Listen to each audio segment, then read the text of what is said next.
get started, call our meeting to order. We can stand for the pledges. pledge allegiance to the flag of the United States of America and to the republic for which it stands, one nation, under God, indivisible, with liberty and justice for all. Honor to Texas flag. I pledge allegiance to thee, Texas, one state, under God, one and indivisible. Okay. We have 6 trustees present, so we can proceed. We'll start with public forum. We have 2 speakers signed up, which we'll take in the order that they were submitted. So first is Dan Lyon.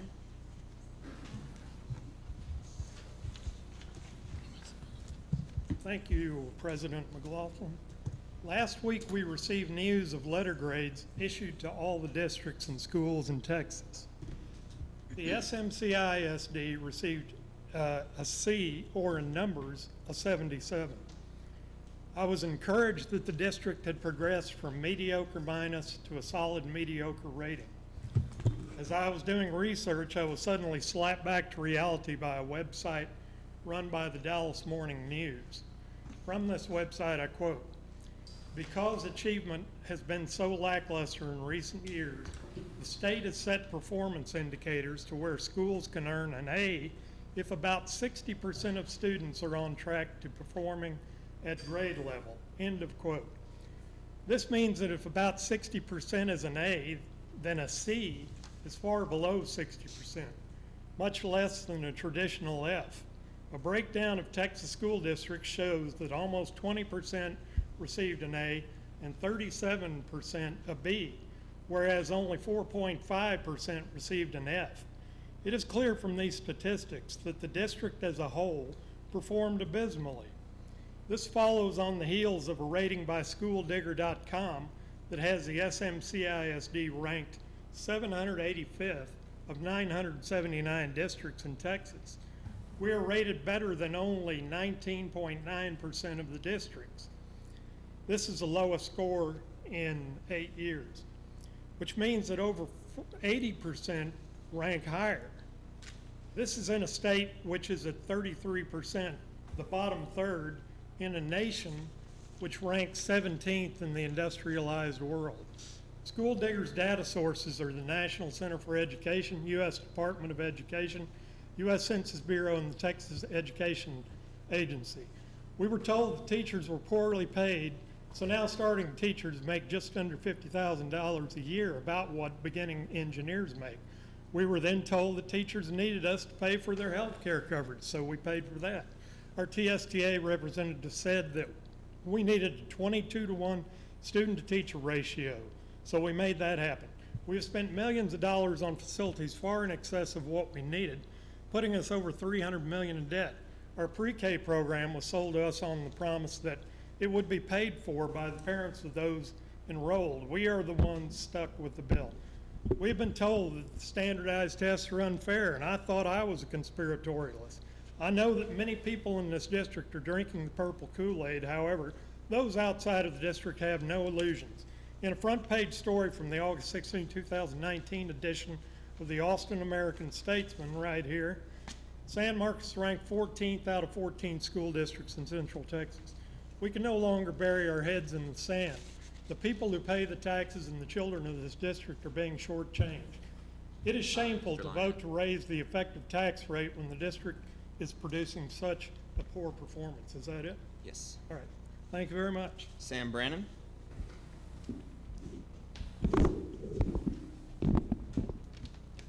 Greetings to the Board of Trustees and people in the crowd today.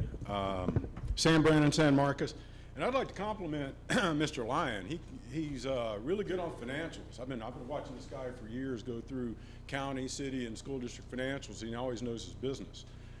In June, he came in here and he pulled this sheet off of the school district website that talked about the debt and how much interest was being paid and how much money's outstanding over the period of years. And as soon as he got finished talking, Mr. McLaughlin, you said that he wasn't accurate on all of that. So I think you sort of owe the board and Mr. Lyon and everybody out in this audience some kind of answer on where he was wrong. Because I went through and I looked at the same sheet and I went back and listened to the same meeting where he was sharing those numbers with you. He's exactly right based on what you had up on your school board or up on your website. So if after this or next week or next month making an agenda item, get out what the issue was with his comment, because if not, you pretty much called this man a liar in front of everybody, and that's unfair. It's not only unfair, it's a really bad way for a school board to go about showing students how to participate in government, all right? So you guys up there are charged with overseeing this school district that's supposed to be educating our children. He's also brought up some great facts that that's not happening. So what you've done as of that meeting is you've showed that it was okay just to call somebody a liar and not have to back it up in front of people. The meeting before that, you showed people that you can cut off a mic on somebody and send them out and call the law on them for not doing anything that's against the rules. So if a student is watching what you're doing, you're setting a very bad example. I'm not surprised our scores are as low as they are. I'd like to see you go back and focus this school district on educating children. Thank you. Thanks for your comment. All right. We're moving into the superintendent's report. Mr. President, members of the board, thank you. I appreciate all the comments. With some of them I agree with, actually. So, yeah, we have work to do. Just as a reminder, we have a lot of events taking place right now this week. We have our 6th grade back to school night, which is tomorrow from 6 to 7. We have Rattler Roundup for freshmen and juniors, also starting Tuesday, August 20th from 10 to 7. Wednesday, August 21st, Rodriguez Elementary ribbon cutting. We have elementary Meet the Teachers from 5 to 7. We have Rattler Roundup for sophomores and seniors from 10 a.m. to 7 p.m. Thursday, August 22nd, 7th and 8th grade back to school night from 6 to 7. And bottom orientation, I believe. And then Friday, we also have bottom orientation continued and Meet the Rattlers. I also want to just point out that to address some of the district academics, we have worked really hard this year on AVID district-wide. Our teachers have been really focused, and they've been focused having to navigate a lot of construction and downed AC systems. They keep pushing forward.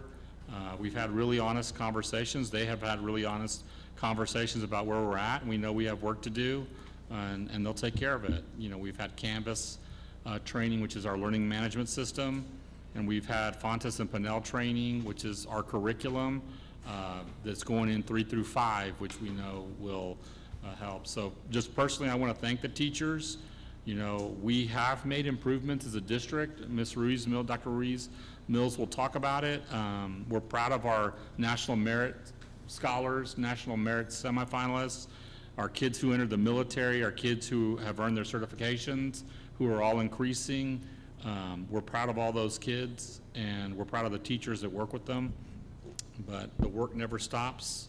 We'll reflect, we'll iterate, and then we'll continue forward so that our goal, so that's stated publicly, is 100% of our schools will be A or B rated schools at this time next year, and also that 100% of our students show a minimum of 1 year of academic growth.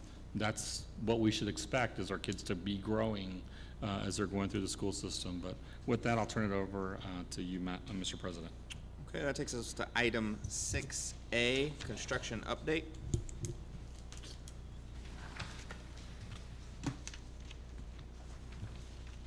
Good evening, Board President McLaughlin, members of the board, Superintendent Cardona.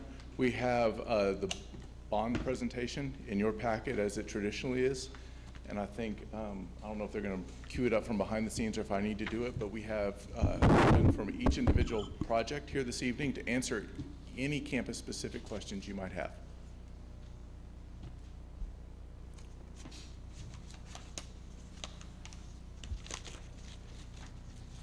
And I think this is a big week for us. That's the most important slide. That's the most pressing one. That'll probably have everybody's attention. So, just going straight to questions, Mr. President. If you have any, yes, sir. Ms. Costilla and then Mr. Redondo. Go ahead. The item regarding the high school, the CAT program, what I was reading on here is that contingency plans are being formulated for school start, so is it still on schedule for that, for 9/30/2019? For 9/30/20, yes, ma'am. Well, I can bring in the contractors up here. Who is the contractor for the high school? Weber? It's Weber. Okay. This is Bill Wyman with Weber Construction.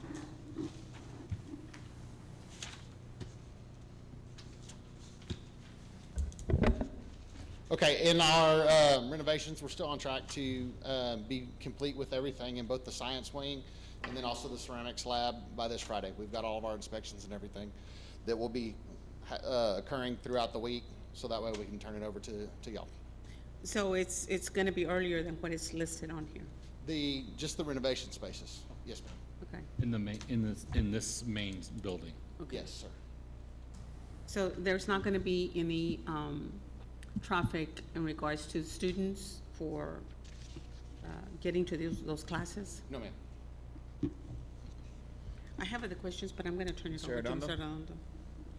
Thank you, Ms. Costi and Mr. McLaughlin. I have a question for the representative, Cadence McShane. Can I, We'll call them back up. who's doing Kate building?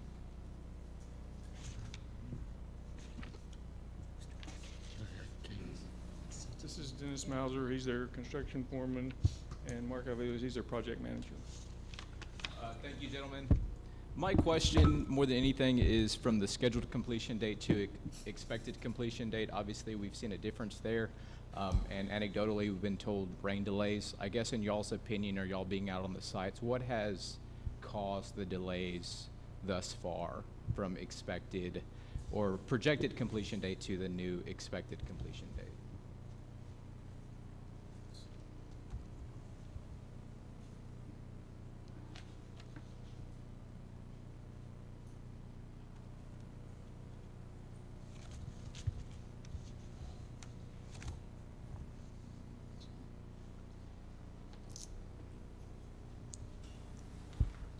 These are other projects.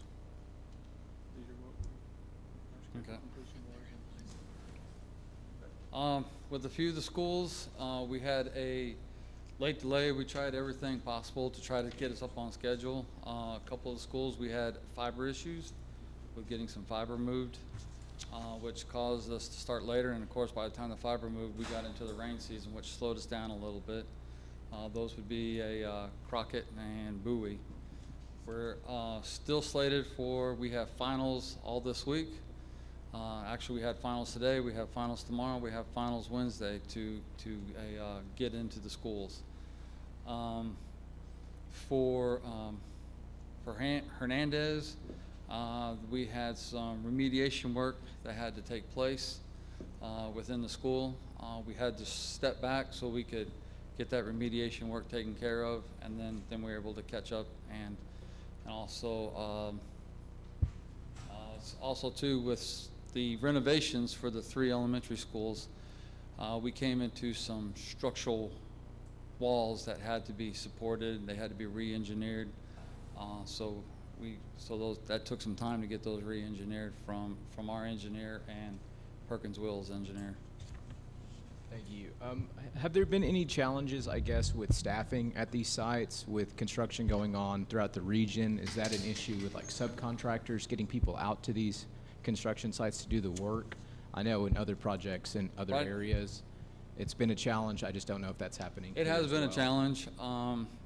There is a lot of work going on in all of Central Texas and South Texas. We have been working long days, long nights out here. We've been working Saturdays, Sundays on these projects to try to keep them on schedule as best we can with some manpower. But yes, manpower is a little slim right now through all the trades because there's a lot of schools going on. There's a lot of other projects going on too at the same time. Thank you. Ms. Costello, you had more questions? Well, in regards to Mr. McShane, well, not the representative, the Hernandez re-roofing, I'm reading on here that complete pending final inspection from roofing consultant, is that correct? But initially there was a scheduled date of completion with November. So we're at what, maybe 9-10 months later, or I mean, where is it at? It is complete. I'm It is sorry. final complete? Yeah. There's some issues, but it is complete now. We've been talking about that. Ms. Hanson, you had a question? Yes, I wanted to go back to the high school, to the CTE building and discuss that. I'm sorry.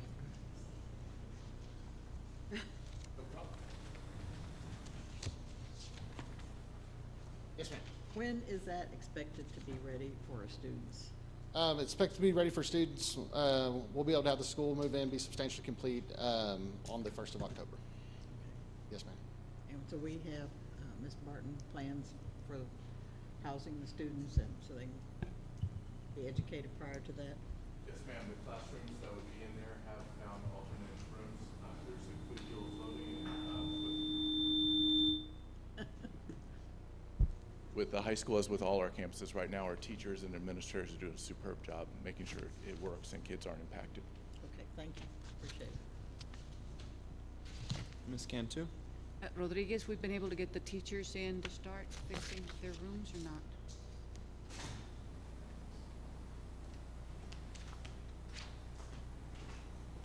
This is Josh Eckert, and he's project manager for Bartlett Cock. Good evening, board members and Superintendent Cardona. How are y'all? So the question about getting the teachers moved in? Yes, they moved in on their contractual date last Friday. They were able to move into their classrooms. We actually had furniture delivered the end of July. I think it was July 22nd. And so they're now complete with furniture disbursement among all the classrooms. Thank you. Anything further? Mr. Ardono? Yes, this is for district staff. Have the teachers been allowed into their classrooms at the 3 campuses that are going through renovations right now? So Bowie, Crockett, and Travis. There are some classrooms that are still waiting for construction to get its final approvals. We did a lot of fire today, but that has to happen before we can move people in. So teachers have been allowed into their classrooms they have not in the additions. So what about where additions and renovations were not taking place? It's kind of campus specific depending on the type of classroom. I think we have a couple art classrooms on a couple campuses. Sometimes it's flex spaces and that doesn't impact teachers. We have a couple special education rooms that we've worked really hard to have ready to go. But it's a little bit different based on campus to campus, but we do have some spaces where our teachers have not been able to move their things in and be set up as we had hoped. Are there some academic classrooms right now at some campuses being used for storage as of right now? I don't believe so. We stored everything back early summer in either in the gyms or the cafeteria. There has been some stuff moved out of classrooms into the gym or cafeteria, and we started today moving all that stuff back. We started at Mendez and we even made it to Travis, and we'll follow through the rest of this week, including Saturday, probably moving that stuff back into the, but I don't believe there's, as far as maintenance and construction, we didn't. Now, if custodial staff possibly could have moved stuff into classrooms to wax floors in a different area, I don't know any of that, but as far as construction staff, we did not put anything in the classrooms. Okay. Ms. Villapando? Yeah, this is for Mr. Cardona or maybe our staff. What about the Crossroads Program? What's happening with that? We're going to discuss that here during In closed session. executive session? Yes. I didn't see it. And do we have an update on CDC or projected complete? The CDC project is complete, and I believe they began with kids. We had parent night last Friday night, and we had parents in there on Saturday. It's beautiful. Great. Okay, if nothing further, Mr. Ardono. Thank you, Mr. McLaughlin. I guess my final question again for district staff, and I know conversations have taken place. In regards to back-to-school nights, is that being impacted by construction as of right now? And if it is, what does that look like? It is. We met with principals last week, and Mr. Fernandez has taken the lead on publicizing, but we're going to do a more centralized back-to-school night rather than every single classroom, just to make sure that all of our schools can have kind of the same experience. And I will hear more about that. I know phone calls went out on Friday to our families. Thank you. Okay, thank you, gentlemen. Takes us to item 6B, report and information on guidance and counseling.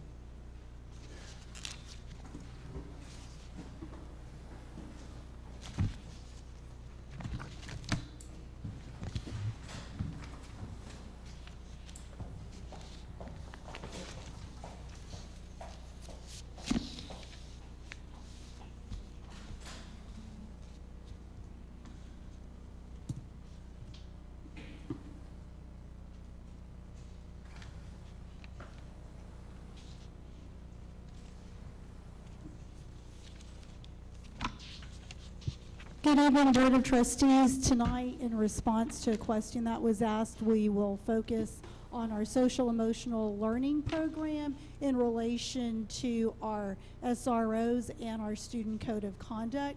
And so tonight's presentation will be by April Mustafa and also Doug Wozniak and Miss Yvette Velasquez.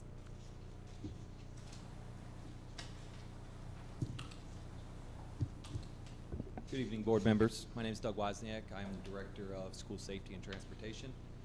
This is just a quick overview of how we defined this summer our SRO's roles in our schools in collaboration with our local PD and as well as Texas School Safety Center. So the SRO will remain on campus during business hours except for SRP drills at county campuses. SROs will be present during passing periods, lunches, assemblies, and after-school dismissals. An SRO has 3 primary roles, and this is a concept used by the National Association of School Resource Officers, which is mentor, teacher, and law enforcer.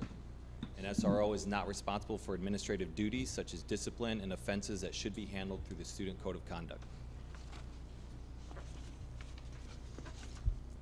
So continuing, the primary purpose is to keep the peace by addressing crime and disorder problems, gangs, and drug activities occurring in or around the school, making arrests and issuing citations on campus when warranted, providing leads and information to the appropriate investigative units, taking action against unauthorized persons on school property, and serving as liaison between the school and the police and acting as the first responder in case of a critical incident at school. All right, so the other part of the question was how did SEL counselors and SROs work together? And so I created a graphic so that you could see the visual of the work that they do together. And the main focus is crisis support. So when there's a crisis on the campus, you'll see that the SEL counselor and the SROs work really strongly together to ensure that the support is provided for that student. So we immediately respond, we have MCOD if necessary, contacting the parent, contacting CPS. And then on the outside, we really want to look at the student and parent and community collaboration. So you'll see that the SEL counselor and the SRO work together to communicate things that maybe happen outside of the school day to ensure that we're informed and we know how to best support the student. The intervention support will come in the way of transitioning the student back to their home campus. So if a student is placed at DAEP, you can see that they'll put together a transition plan for that student. And our goal this year is to ensure that that's more robust. And so that the students are identifying their support and what it looks like on their campus. They're ensuring that they understand what their grades look like, what their work looks like once they're back on their home campus. And then the restorative practice piece comes into play when we're looking at how can we get the student to restore some of those relationships that may have been fractured by either their behavior or then maybe someone else's behavior. And so the SEL counselor and the SRO work together with the student in response to that. And then we have referral and legal support. So oftentimes students will have questions about the legal system and how to navigate that. And so the SEL counselor will work with their SRO to be able to respond to those questions and ensure that they're giving the students the best possible advice and counseling needed in order to navigate the situations.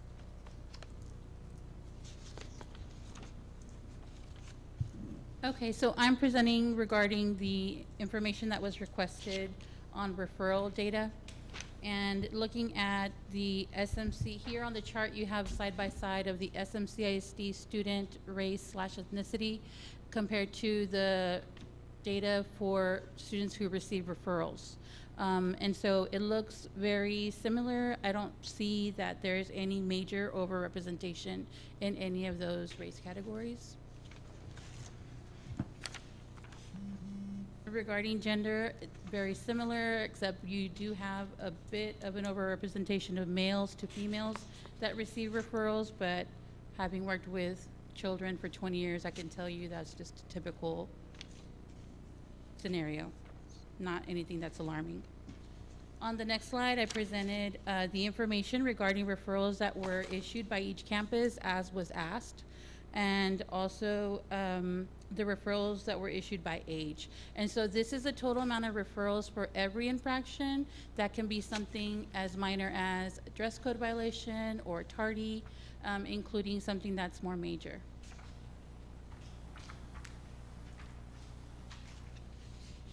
On this following chart, we have referral types.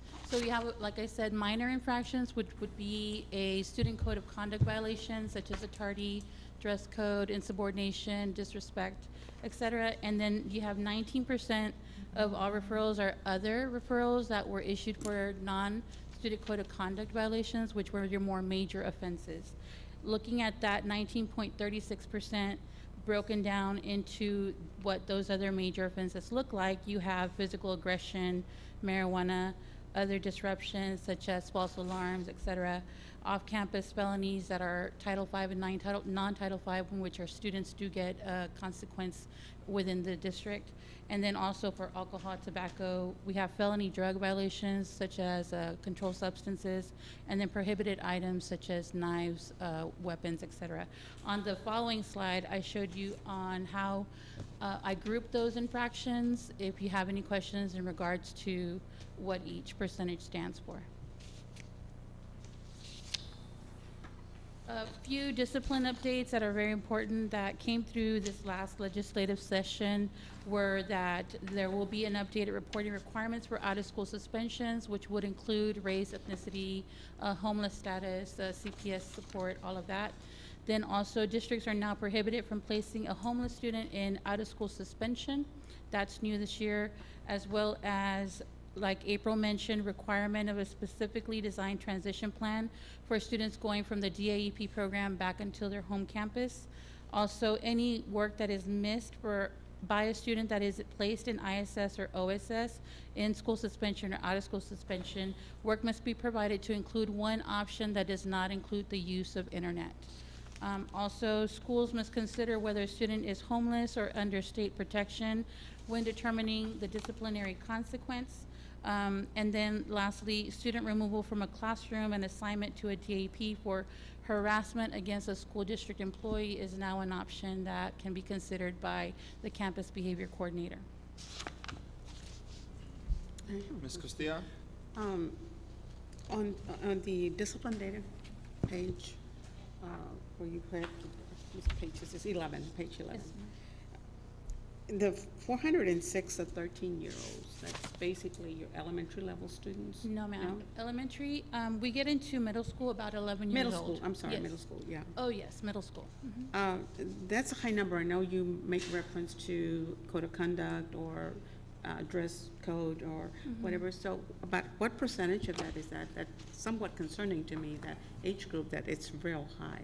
I see that 335 is probably more middle school and high school.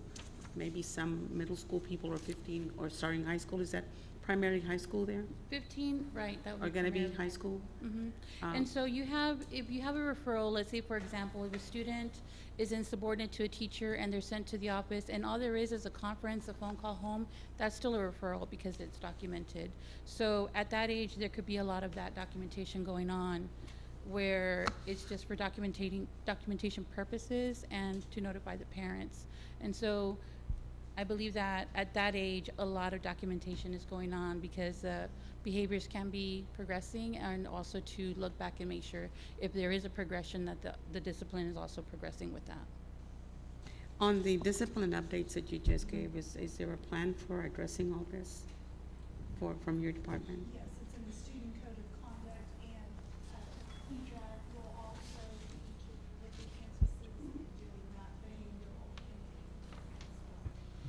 Right, as far as transitions, we had been proactive and started working on transitioning our students back last year with our social emotional counselor visiting the campus, visiting the students on a timeline basis, like every 2 weeks for the first 6 weeks, to make sure the transition has been as seamless as possible with regards to their attendance, their behavior, their grades, etc. Ms. Cantu? Since the House Bill 682 prohibits us from taking a homeless student and putting him in out-of-school suspension, what options do we have for them? There'll be in-school suspension, an alternative education setting, which could be outside of the ISS room but still within the campus. So there are other options, restorative practices, conferences, check-in, check-out with counselors. There's a lot of options, I think, besides out-of-school suspension. This, of course, does not include major offenses like drug possession, aggravated assault, controlled substances, all Terroristic of that, threats. terroristic threats. So those major offenses, that would not be a deterrent from placing a student in out-of-school suspension, but rather a fight or something that's more, that can be seen more as a discretionary or Thank less, you. less major offense. Mr. Arredondo? Thank you, Mr. McLaughlin. Clarifying question. The 2018-2019 discipline data continued on page 12 is just a pie graph of the data that's presented on page 11, correct? Yes, time out. I don't have page numbers on. This here? Sorry, yeah, so the pie graphs reflect the bar graph information when it comes to referrals. So referrals as a total is reflected in the graphs, but in the pie graph, it's just broken down into what those offenses are across all the campuses. Yes. Okay, so I guess my first question is, based on the graphs here, almost 10% of behavior referrals this past academic year were felony drug possession referrals. No. 9.36 in the green, and then the green tab says felony drugs. Right, and so looking at the chart on the left, that 19.36% is what's reflected on the following pie chart side by side. So the SCOC, the minor offenses are not included in that major percent, that percent that's given for non-SCOC referrals. So it's as if that orange piece right there, that almost quarter, is what's broken down in the slide next to it.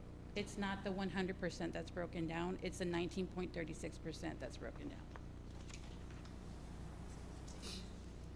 So it's 10% of the 2,200 referrals then? No, Or it's 10% of the 19%? yes, Okay. And then the 32.28 marijuana referrals is 35.28% of the 19.36%. correct. Can So we get- approximately about 420 referrals is what's reflected on the second pie chart. Can we get these pie graphs in actual numbers to reflect what Numerical. those actually are? Ms. Hernsberger helped me to get all the data together so we can change it to numerical. Okay, and then second set of questions. So of the 80.64% of the student code of conduct referrals, about 43% is regarding physical aggression. Is that correct? No. Of the 19.36% of the referrals, 42.69% of that is in regards to physical aggression. So on the incident nature glossary where it says student code of conduct, physical aggression isn't considered a student code of conduct violation? Well, it depends, like, we grouped fighting and gang violence and retaliation against school employees in with the physical aggression. And so fighting is not it is a student code of conduct violation, not a non-student. But for fighting, they were given a DAP placement this last year. Okay. Can I see, I'm going to request this information then. I'd like to see a breakdown of what all of these referrals were actually issued for. And then also the coding of the student, whether they were deemed a special education student or not when they were issued this referral as well. I understand that it's by campus and then by age, but I think that more than anything would at least give me more information to act on. And then an additional question that I have, or I'd like to hear the staff's perspective of this. Obviously, the data between the campuses is very incongruent, whether it's elementary or middle school. And so my concern is that when we look at physical aggression, when we look at other disruptions, we look at prohibited items, that it's very subjective based on administration, based on teachers, It and can things be, of that yes. nature. And I don't know that because the information provided tonight is a graph of how this concept should work, or how our SROs conceptually should act in the schools, and not so much the policy or the training that administrators and staff and teachers receive. And so additionally, I would like to see that, is when the MOU is acted upon by the administration, how is that communicated with teachers when it comes to when an SRO should or should not be called? What training does staff get to know when or when not to call them in to handle a situation? And so, again, I think that's information that I need to kind of act on what's being presented tonight. I know it's not to be acted upon, but I guess my concern is that right now it is very subjective based on who is handling these behavior or discipline issues.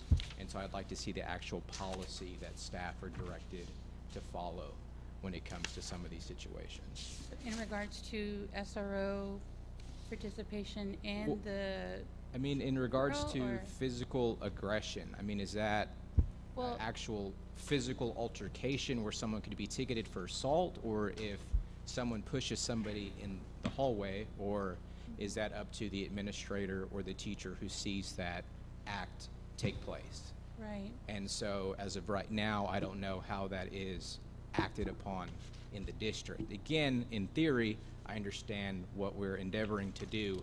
I just don't know if that's being followed through with or not, or what training staff is receiving to make sure that if admin A sees it and admin B sees it, that they're both following through in the exact same way. right. And based on the student. I mean, I think that, again, plays a role and a factor into this. And so, again, without seeing those policies and procedures, I understand conceptually how these things should work, but again, I think conception to practice is very different. Right. I understand what you're saying, and each referral, there's a narrative of the incident, of what occurred, there's an investigation that happens, and so outside of giving you all 2,200 copies of the referrals so that you know what that narrative is, what the campus behavior coordinators are trained to do is to follow the Chapter 37 appendix, which gives you a very black and white of what each incident requires as far as consequence.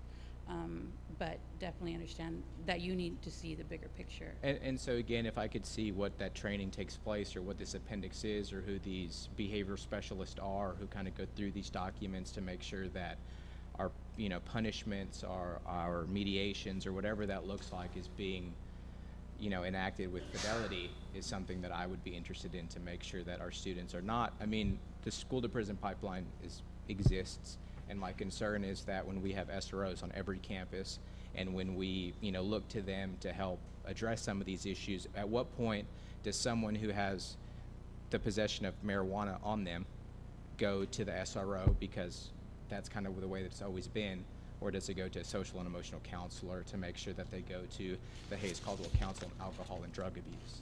And what does that look like? And again, pie chart looks great, the graph looks awesome, but again, I'd like to see the actual policy in which we show teachers and staff of how to administer those difficult situations and how to navigate those. Like for the example you used, a teacher and an administrator would never refer. They might work with the counselor to get the child into treatment, but they're not going to hold on to marijuana. It's against the law. So Right. they're going to get the SRO involved Right. at that point, and then make a determination on whether that child was, is it for themselves? Are they distributing it? Do they have baggies? Do they have money? They have scale? It's all very different, but there would never be a time when a teacher or anybody should ever hold on to marijuana and say, oh, hey, Miss Mustafa Chapman, can you counsel this person? That Yeah, would, well, they and again, would Mr. lose their license. Superintendent, I know it's all very subjective, but that's why I'd like to see the actual policies and procedures that are in place to That's not navigate. subjective. No, and so. That's not subjective. When it comes Well, to what marijuana. I'm saying is the scenario that we're creating up here for the purposes of this conversation is, again, I would just like to see what policies and procedures are in place to help staff navigate these situations when it goes from a teacher to an administrator to the campus principal, whatever that looks like. And so I think what you're asking is a bit, like two different questions is what you're asking. You're asking, just to be clear, You're asking how the staff gets trained with regards to when they write a referral, what they write the referral for, and then also how the CBCs, which is your campus behavior coordinators, i.e. your assistant principals, how they are trained in interpreting the student code of conduct and chapter 37, which dictates to an administrator what consequence is given for each offense. Most offenses, what that you mentioned, like marijuana, controlled substances, aggravated assaults, those are very black and white written. They have to go to DAP for this prescribed amount of time. There's no black and white there. And for minor offenses, like was considered fighting, which is mutual combat, versus a aggravated assault or assault, they're two different offenses. Then for the fighting, the consequence is a bit more subjective. It depends on the scenario, the investigation, what information was ascertained by the investigation, which is carried on by one or two assistant principals and the principal. So those are two different things, but you're asking for that, correct? How is the staff trained and how are administrators trained to get to what the consequences are for these students? Yes, ma'am. Okay. I have a question, Mr. McLaughlin. Go ahead, Ms. Costin. Following up on Mr. Arredondo's concerns, the non-SOC, SCOC referrals, those items basically are connected to the code of conduct.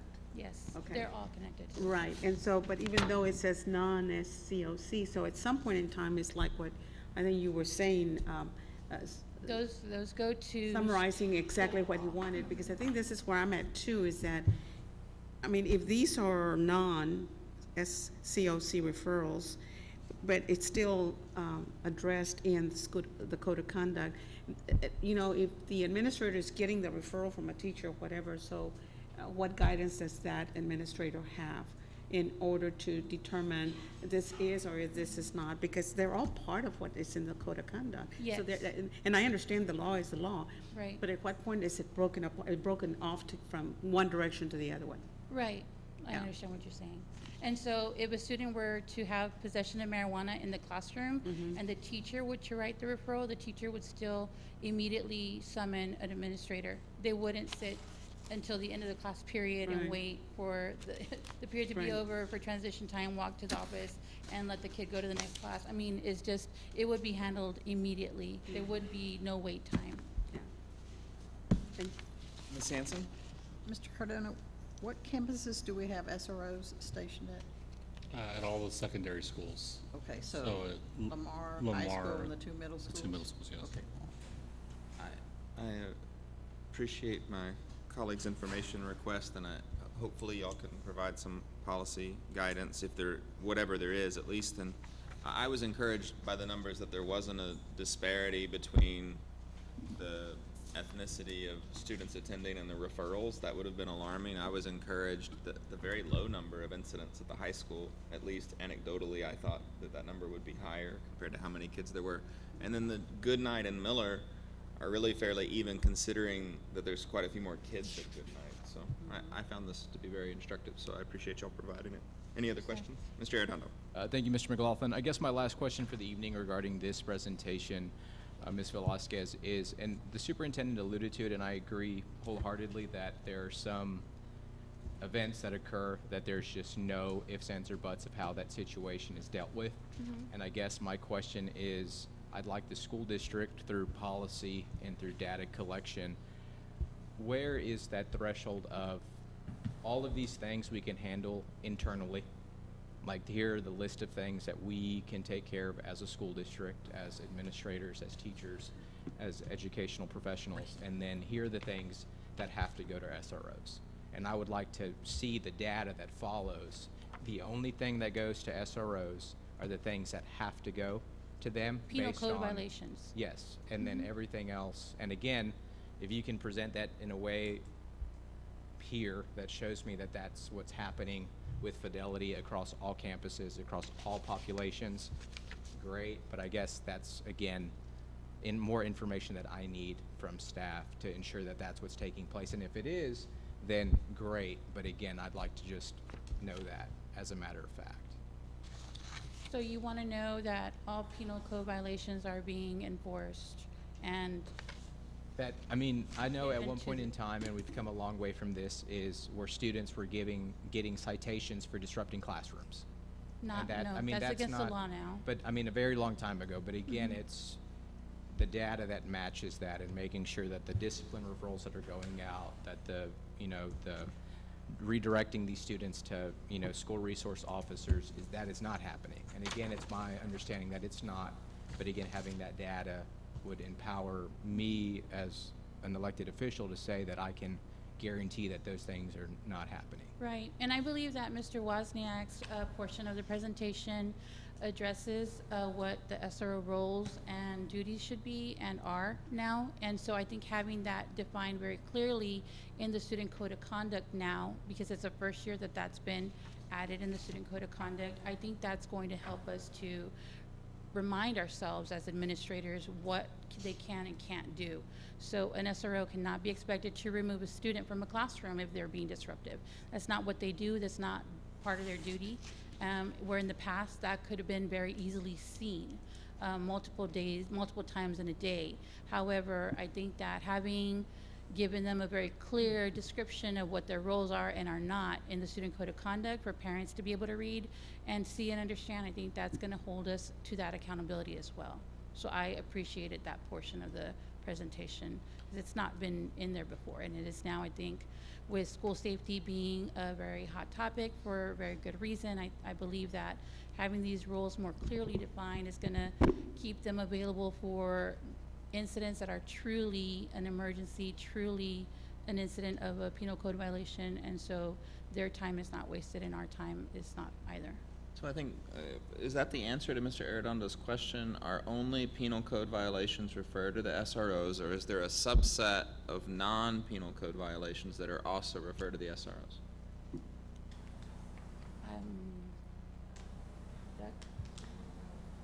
It really is defined now as penal. So none You of them. saw that what SROs are being taught is that triad model, right? Counselor, teacher, and law enforcer. And so those first two indicate that we're working on relationships. And that's one of their main roles, right, is to have a relationship with kids so that they can be kind of more in a mentor situation. So they should not be called for cell phone violations, for removing kids, for dress code violations. So it's very clear. We are currently, it should be added to, noted that we're working with Texas School Safety Center now on a grant that specifically defines what the roles are so that we can better educate our teachers and our administrators as to what those roles are. So we actually picked that as a goal this year with Texas School Safety Center's help so that we can begin to define it, because it is a statewide effort where there is confusion sometimes about whose role is what. So we want to define it, and when black and white, let's make it black and white. When gray, let's try to make sure we understand who needs to do what. So, but the SROs, knowing their role, that they're not the ones that refer it, the incident. They're the recipient of the referral. So, Correct. are they still getting referrals for non-penal code violations? I can say last year they probably did. Okay. This is the year that we need to do a better job of making sure, and it works both ways. You know, administrators can't be putting SROs in situations where they're being called for something like a cell phone violation. So at the same time, you know, it's a two-edged sword. And does every SRO violation go to juvenile probation No. Well, if the student's on probation? Well, if that's two very different scenarios. If a student is on probation, Well, that's the only way it'd go to them. probation officer on whether they believe that the infraction warrants them being detained or even picked up from either school or home, or if it just warrants a conference with a parent and the student. So that's completely a probation question. If it's something like possession of marijuana and the SRO does take them to the detention center, then the detention center decides whether they're going to just process and release or process and hold. So that again is a question for juvenile detention. Okay. Any other questions? Ms. Well, Castillo? I was just gonna say that I think that's gonna help if this is the first time that you're talking about. And I guess the focus will be in training those administrators, because they're gonna be making that ultimate decision about how, really, where it falls, where that category falls. Right, how to know when to call the SRO Right. and when to handle it themselves, absolutely.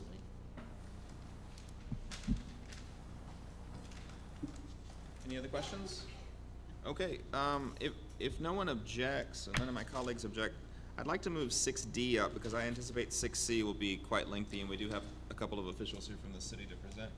Is there any objection to me taking 6D now? Okay, so we can take the San Marcos Housing for All presentation.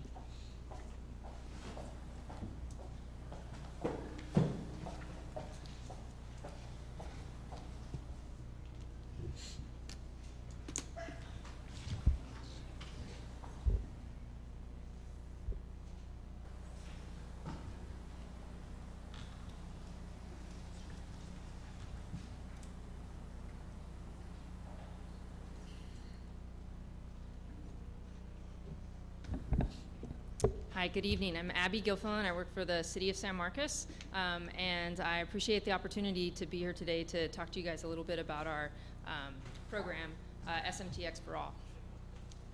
Appreciate it. So this is a program that really came into place based on our City Council. So what I'm going to talk to you tonight, I'm going to do a brief project overview. I know you guys have a really busy schedule, so I'm going to go through some of these pretty quickly, talk a little bit about why it's so important here in San Marcos, talk about our public outreach efforts that we've really been partnering with the school district on, and also additional partnerships, some of the recommendations that are coming out of the work of our task force. So this started from our city council. Every year they pick 5 different strategic initiatives, and workforce housing was an initiative now that's been picked twice in a row. They've assembled a housing task force. So this task force is made up of 19 different representatives from all different sectors of, on all different perspectives around housing. From the school district, we have both Mr. Fernandez as well as Monica Valadez that are both serving on our task force and have been really helpful and engaging in providing the perspective from SMCISD. We also have Texas State representatives. We've got large employers. We've got community leaders and neighborhood representatives. We have members of the building and development community, and we've got nonprofits and other community serving entities that are on that board task force. So one of the first things that the task force really talked about is that the need for this initiative to be inclusive and to really reflect the true need within our community. So one of the first things that we did is we went out and we did a San Marcos Housing Needs Assessment. So we brought in a group called Root Policy Research, and they came in and they did an assessment both of our demographics, who lives here in our community, what their income levels are, and then also of the types of buildings that we had. And they compare those two, or the types of housing units, to determine where are the gaps. So we have certain types of housing, we have certain types of people, and where are the gaps there where people are missing out on housing opportunities. The other thing that the task force really talked about is this need to make sure that the strategic action plan that is coming out of this process has strategies in place to assist people and to facilitate housing that is meeting the needs of people on throughout this housing spectrum. So all the way from households making less than $25,000 up to that median income range for housing. They established 5 different working groups. These were some of the themes that really stood out to the task force: preventing displacement, facilitating new housing, long-term affordability, so really making sure that investments that are placed into housing are lasting through generations, development code amendments, and public outreach. The task force came up with 4 goals. They really used the 3 outcomes from the strategic initiative and developed these 4 main goals throughout the action plan. Those are to leverage community and regional partners. So there's a real recognition that this is not something that the city can solve on its own. The city doesn't build housing, and so we really need to be able to utilize, community and regional partners, both public and private partners in our community, in order to tackle this issue. Expand opportunities for housing. So that one was really the city council identified increasing rates of home ownership. The task force really changed that over to expanding opportunities for housing across the board, recognizing that a lot of our community is not to that point where they're ready for home ownership, and recognizing that we need housing opportunities, both ownership opportunities and rental opportunities, and different types of both of those to meet our needs. Preserving and enhancing existing housing stock, so this recognition that your current house is a lot of times the most affordable house, and the need to make sure that that sort of affordable housing that we do have in our community is maintained and preserved. And then the last one, this one was actually added by the task force, and so this is quantifying and meeting the needs of existing and future residents, recognizing that we are a very fast-growing community along a fast-growing corridor, and so we need to make sure we're building enough housing to keep up with that growth. So why is it important? San Marcos CISD teachers earn on average $50,000 a year. The percent of homes that sold for price point that a San Marcos CISD teacher could afford. In 2011, 57% of the homes that were sold were within that price range, so they were available to San Marcos teachers. In 2017, only 11% of the homes that were sold were within that price range. And of those 11%, a lot of those were rural fixer-uppers and not necessarily places that you would be looking for if you were wanting to raise a family. The other real reason is because when you look at being cost burdened is somebody who spends more than 30% of their income on housing costs. Somebody who's extremely, or a household that's extremely cost burdened is spending more than 50% of their income on housing costs. And in San Marcos, 72% of households are renters in San Marcos, and only 28% of households in San Marcos own and live in their home. Of that 72%, 40% of those people, households, are severely cost burdened, meaning they're spending more than 50% of their income on housing. And one of the things that we, when we really broke down those numbers in the needs assessment, it became apparent that a lot of times families with children, as well as elderly living on fixed incomes, so some of our most vulnerable populations are within that category. And then another thing is really looking at another thing that we've really looked at in this data assessment is age trends. So when you look at the annual growth rate from 2010 to 2017, some of the things that really stand out there are that, first off, all of our age cohorts are growing. So in all of the different age categories, they're all growing, so that's a positive. Seniors, when we take that and extrapolate it out, seniors are projected to grow by nearly 7-fold between 2015 and 2050. So they are the ones that are projected to grow at the fastest rate.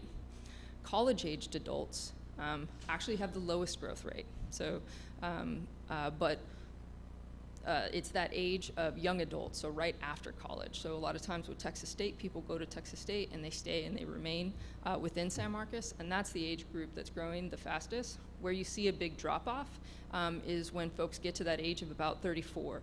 And so that's where you're starting to consider raising a family, where you start to need to have a job that will support you and your family, and when you're also looking for housing that starts to be more housing geared towards families. So that's something that we really looked at, and is something that's become a focus of the task force for this reason, but also a lot of other reasons as we went through this work, that housing for families is a real important objective out of this. And for school district enrollment, this is something that comes along with that. So looking at our overall growth and population rate from 2012 to 2019 is 4.4%. School enrollment rate is not synced up with that. So to talk a little bit about our public outreach efforts, we really, this initiative is really one of the big things that came out. So as part of the needs assessment, we did a big survey where we had 2,000 respondents. And one of the big things that came out, not just in the survey, but also as we've been going around and talking to people, is that people in San Marcos really want to make sure that we are an inclusive community, and that we are a place where all different people can live here, move here, and can stay here. So preventing displacement is a big piece of this initiative as well. But that was a real positive thing that came out of that survey, is that the community really believes that this is a place for all. we've been going out and doing a lot of community conversations, and with both Mr. Fernandez and Ms. Valadez's help, we've been reaching out to a lot of different groups within SMCISD, from parent liaisons to cabinet. We went to the back to school convocation, and if you hit the next slide, we will be going to all the back to school nights. We'll have a booth, be advertising what we're doing. We also got to speak to a lot of the teachers at convocation, and if you go to the next slide. And this is one of the things that we were talking about during convocation. So there are 18 total incentives. So we have the San Marcos has a city residency incentive. We gave out this year 18 total incentives. 9 out of the 18 went to SMCISD teachers. 7 of those were first-time homebuyers, and 2 were relocations. In all, that's $45,000 worth of down payment assistance. So that's a $5,000 grant that goes to anybody, staff or teachers in SMCISD, anybody who works for the district who purchases a home within city of San Marcos. The median home price on those was about $240,000, and the homes were bought in all different communities across San Marcos. Yeah. The last thing I wanted to talk about is tax delinquent properties and land banks. This is one of the initiatives, and it's actually one that the task force has recommended as one of the first things to really tackle. So I'm going to talk just really briefly about what is a land bank, why it's important, and how it works. So a land bank, the purpose of it is to acquire vacant, tax delinquent, other deteriorated property within a neighborhood with the purpose of converting that property over into a productive use. Benefits of land banks. The land banks do different things across the country. In San Marcos, we would be focusing on changing those properties into housing and housing for ownership opportunities. So the benefits of a land bank would be that you can create opportunities to build wealth for families and public servants. You can see tax value increases both for the land bank properties themselves as well as for surrounding lots and revitalized neighborhoods. One of the cities that we're using really as a case study is the Houston Land Bank. They have a very, very successful land bank in the city of Houston, and we're actually working closely with the chair of the Houston Land Bank, who will be in town August 29th and 30th, and holding a lot of different informational sessions in order for people to sort of get into the details and really understand land banks. But in Houston, they have been very successful with their land bank and have been able to really realize $37.5 million in property value that's been brought back to the market. So this is taking those vacant and dilapidated lots that a lot of times are becoming a detriment to their neighborhoods, and the land bank is able to go in and acquire those and shift them into back into a productive use. They also do a good job of managing those properties. So where maybe cutting the weeds and keeping them in good shape while they are holding them while they're waiting to put it back to productive use. So the process really, and what a land bank is actually it's a separate entity. So it's not it wouldn't be a city program or a city entity. It is a separate, typically a nonprofit, quasi-governmental type of agency. It's made up of, the board is typically made up of members of all of the different taxing jurisdictions. So San Marcos CISD, as well as Hays County and the city of San Marcos. There's an interlocal agreement between those taxing entities, and then those tax delinquent properties would be acquired by the land bank. The land bank has a certain time when they have to sell those properties back or put them back into the tax delinquent properties, typically. So the land bank will sell that property back for a productive use like housing. And in all, the goal there is to see tax roll increases. This is just a quick, I'm going to go through these slides pretty quickly, but in 2018, we did just sort of a brief study of the tax delinquent properties that we had. At that time on the rolls, there were 356 properties.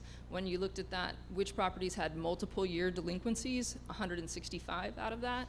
And in 2018, at that time, there were really only about 14 of those properties that made it all the way to that auction and were actually sold off.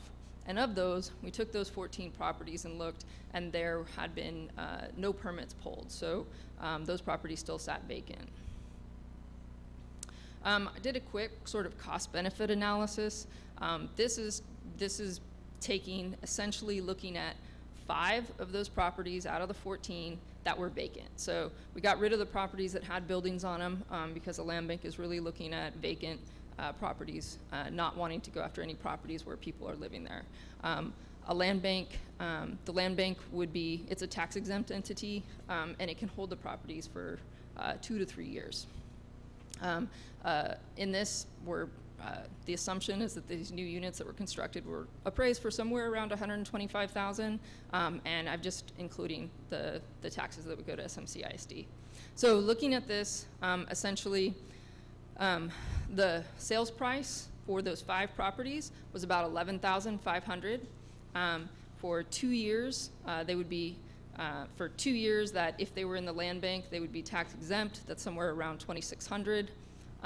Tax revenue since the sale, so projecting it out to 2020, we would have had somewhere around $9,000. So in all, about $23,000 in tax revenue. If you had, if that property had gone over to the land bank and been converted into housing within 2 years, or at the end of that 2-year term, you would have seen $42,000 since it's an actual property at that point. So some of the big neighborhood impacts and the main goals behind a land bank are to preserve affordability and create stability within neighborhoods, to revitalize and sustain those neighborhoods, and to increase tax revenue overall. You can go to the next one. And that's all I have. Appreciate the presentation, specifically and commend the city on the quick responsiveness to include teachers in the incentive program. That's something that this board requested less than a year ago, and already seeing 9 teachers take advantage of it is just, that's great. So I appreciate that.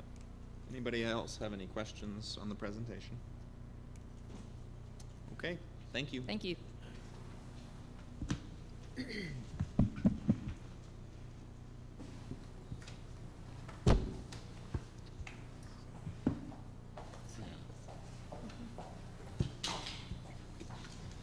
While Dr. Rees-Mills is going up for her presentation, we did give you an additional slide because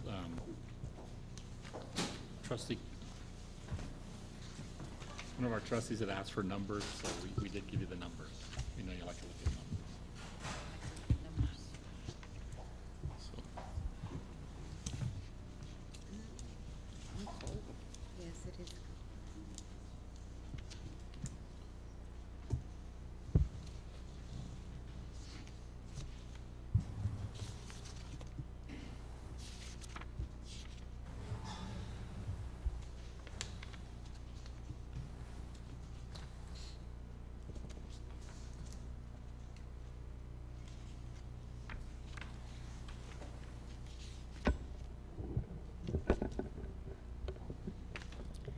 Good evening, Board of Trustees, Mr. Superintendent. I'm Monica Ruiz-Mills, Deputy Superintendent, and I will be presenting today on the annual accountability update. This is just a presentation reviewing all of our information that became final on August the 14th.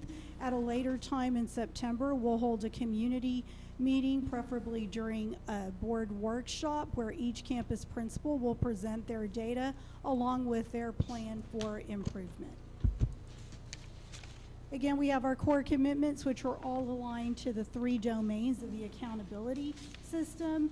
We have domain 1, which is student performance, domain 2, which are the academic rigor and the achievement gaps in domain 3.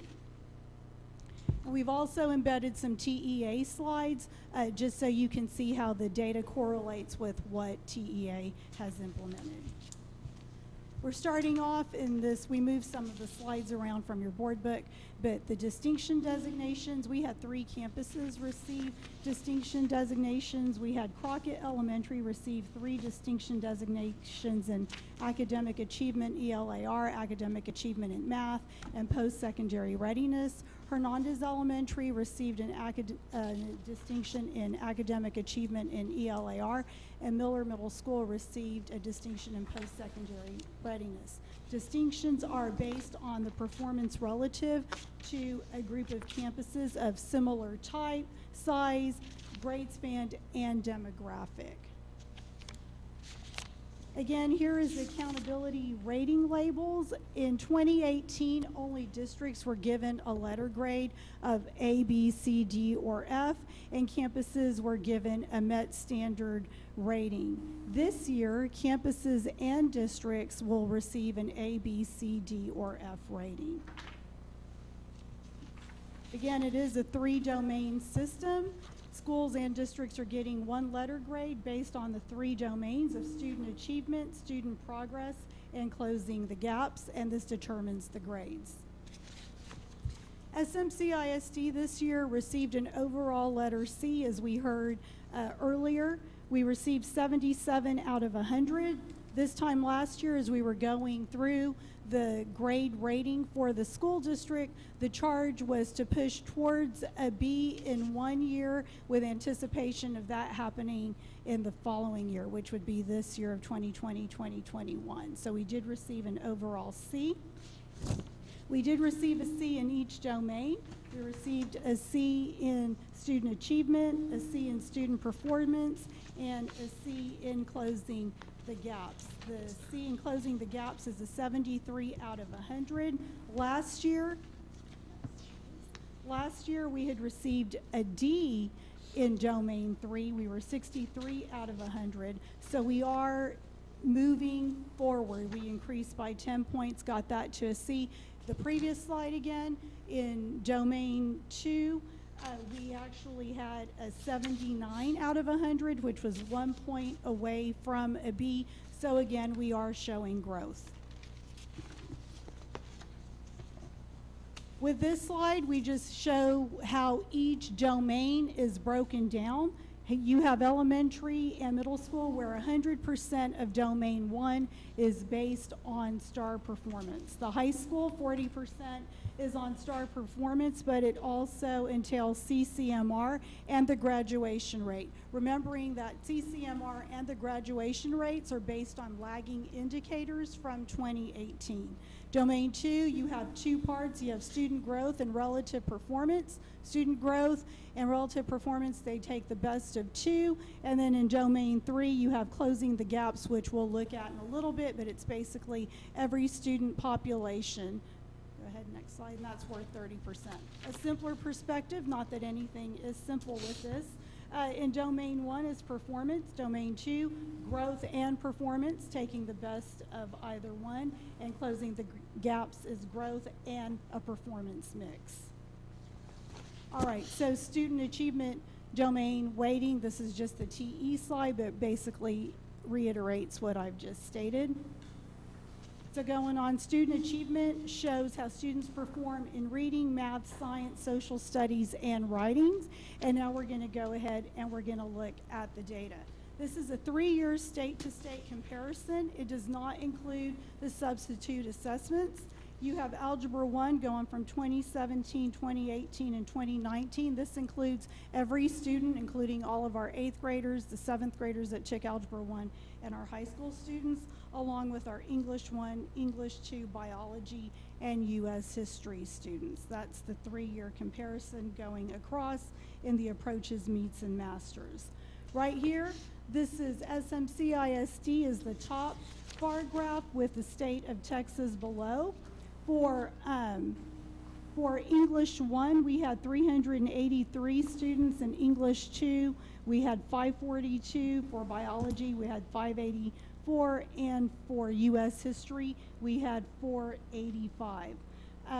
One of the factors as you look at this, and we're trying to, again, get to where the state average is, but one of the things that we need to consider too, as we look at the data and when we're not at the state average, one of the key issues we will be focusing on this year is attendance. When students aren't in school, they create these learning gaps. Sometimes they come with gaps. Missing school, the gaps get larger. When teachers aren't in school, there's a correlation too. If a teacher is missing, then students are also gaining a learning gap there too. So we're really going to utilize the data that we've received from our risk loads to determine, that correlation and making sure that our attendance plan in place is meeting with families and bringing students to school, and how can we also take the learning to them into the community. Next slide. So here's our English 1 comparison without the substitute assessments. We had 51% at the approaches level, and we had 33% at the meets, and then we had 3% at the masters. With the substitute assessments, remembering that the substitute assessments are the 197 students that were able to substitute a qualifying SAT, AP, PSAT, ACT, and TSI score for an EOC is now in here. So that brought our approaches up to 57. They are actually calculated in the meets category, which is at 42%. Also, another thing to remember is that all students are calculated in the 57% if they pass the test, and then those same students that are at the meets go into the meets and then go into the masters. So the students at the masters count 3 times. Here's the Algebra 1 comparison. We had 323 students take the Algebra 1 test at the high school, 351 at Goodnight, and 217 at Miller. As I said at the July board meeting, we had 525 middle school students earn a high school credit in middle school algebra. So that's exciting, our 8th graders and our 7th graders. This is without the substitute assessment. And we have the Algebra 1 comparisons here based on San Marcos High School, Goodnight, and Miller, with Goodnight at 79% and Miller at 75%, and San Marcos High School at 53%. Again, this goes to the non-traditional practices that were utilized at the middle school, really using those Inspire calculators in solving the complex equations, but also understanding the processes. And we've done training now here at the high school. Ms. Zeiger led that training, and so we'll be implementing the Inspire calculators here as well. We had 63 substitute assessments for algebra. And then the rest of the slides are going to just be based on the STAR data, which do not include the substitute assessments. Ms. Hernsberger had to really work with these CAF files and put everything together to give us the most accurate data. So this is a total of 891 students based on demographic. Here's our biology. As you can see, biology, the same thing. This goes to one of the first slides, but this is also by our demographic. Our biology scores have gone up. If you recall, 4 years ago, we transitioned to placing all students in biology at the beginning, and so we did take a slight dip, and now we're going back up into the upper 80s. Our English 1, we had 383 students take the English 1 end of course exam. And so again, remembering that those 197 are not calculated in here. We are offering, as we focus on the student groups and all of our students that are retesting, we do offer individual support. We are offering writers workshop where we meet with the students and really focusing on targeted specific TEKs on how we can improve our English 1 performance. Again, 4 years ago, we had 500 retesters in English 1, and this year we had 156. So we're starting to drop the number of retesters, and there is improvement. We're progressing slowly. English 2, we had 542 students take the English 2 exam. 143 were retesters, and we only had one student utilize a substitute assessment.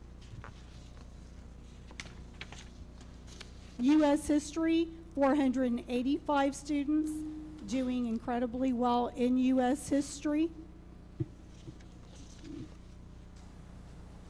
Looking at the math, again, this is a year-to-year comparison from 2017, 2018, and 2019. If you look at the third grade class in 2017, they were at 70% approaches, going to fourth grade in 2018 at 69%, and then going into fifth grade at in 2019.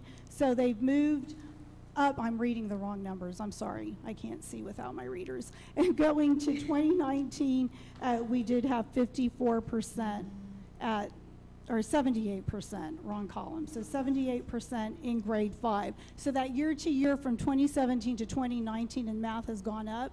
So kudos to the fifth grade math teachers because that was a high jump from 78% to 70% from 70% in 2017.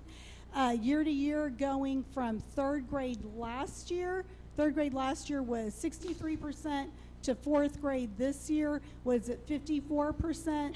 So there was a 4% drop in the state, but we had a significant drop from the state, 20 percentage points when it was all said and done. So that's an area of concentration as those students spiral up into fifth grade. And then in fifth grade to seventh grade, we have that from 72% to 69% down to 57%. Again, there's going to be some focus there. We utilize the interim assessments throughout the year, which are the tests based by TEA. We were on target with every interim assessment, but again, that fourth grade took a dip, and so we're going to utilize the common unit assessments that do come out of TEAC's resource, pulling from those performance test banks in there.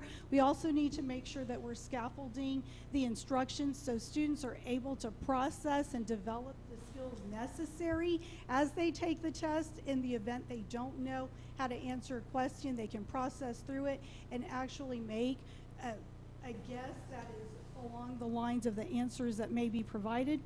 And we also need to make certain, though, that we have the content experts teaching these classes. We're bringing in Number Lab, where Number Lab will actually focus on the methodology and the teaching processes of math, because not every math teacher is a math person.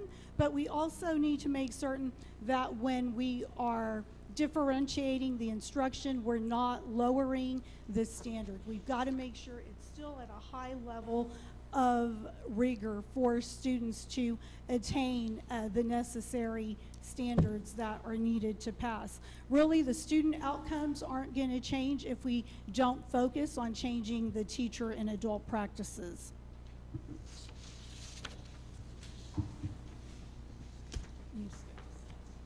Again, this is just the state comparison versus the district. And then here we go, grade 3 by demographic.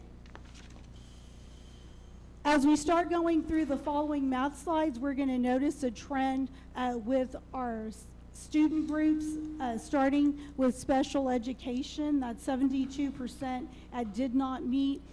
Under the guidance of Ms. Mairano and her coordinators, we're going to make sure that we're focusing on more co-teach support, making sure that our teachers are collaborating, the general ed teacher with the co-teacher, making sure that we're differentiating that instruction, because if you have a teacher and a co-teacher, both people should be able to teach that class. It should be seamless. You shouldn't know which one is the general ed and which is the co-teacher. And so really collaborating, and again, making sure that we have levels of support where students can attain success, and that we're scaffolding based on the skills also using the NWEA map system that will be new to our district this year, and utilizing that data to identify the skill gaps and the skill sets not only in math but also in literacy. Here's grade 4. Then we have the grade 5 math, grade 6. In grade 7, we noticed that we have an increase in the percentage of students that did not meet the standard in our LEP population.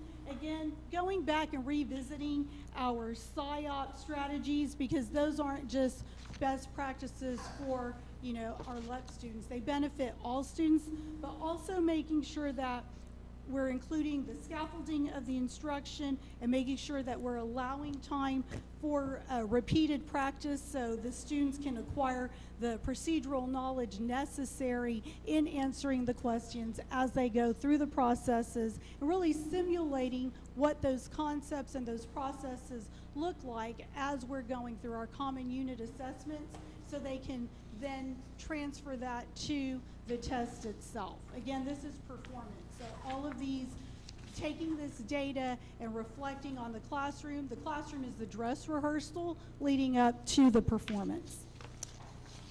Here is 8th grade math. 8th grade math this past year, again, was our students who were taking geometry because they took algebra in 7th grade. Now you have grade 3 math comparisons by campus. We had 596 students take the grade 3 math.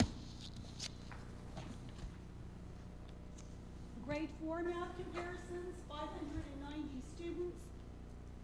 We had Jay Zavala with 54% at did not meet.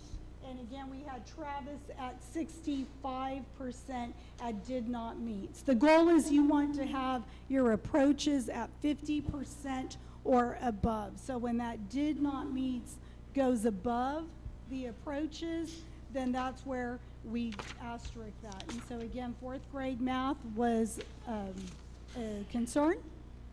Grade 5, we have 605 students that took the math test, and again, kudos to our 5th grade math teachers, or 5th grade teachers overall.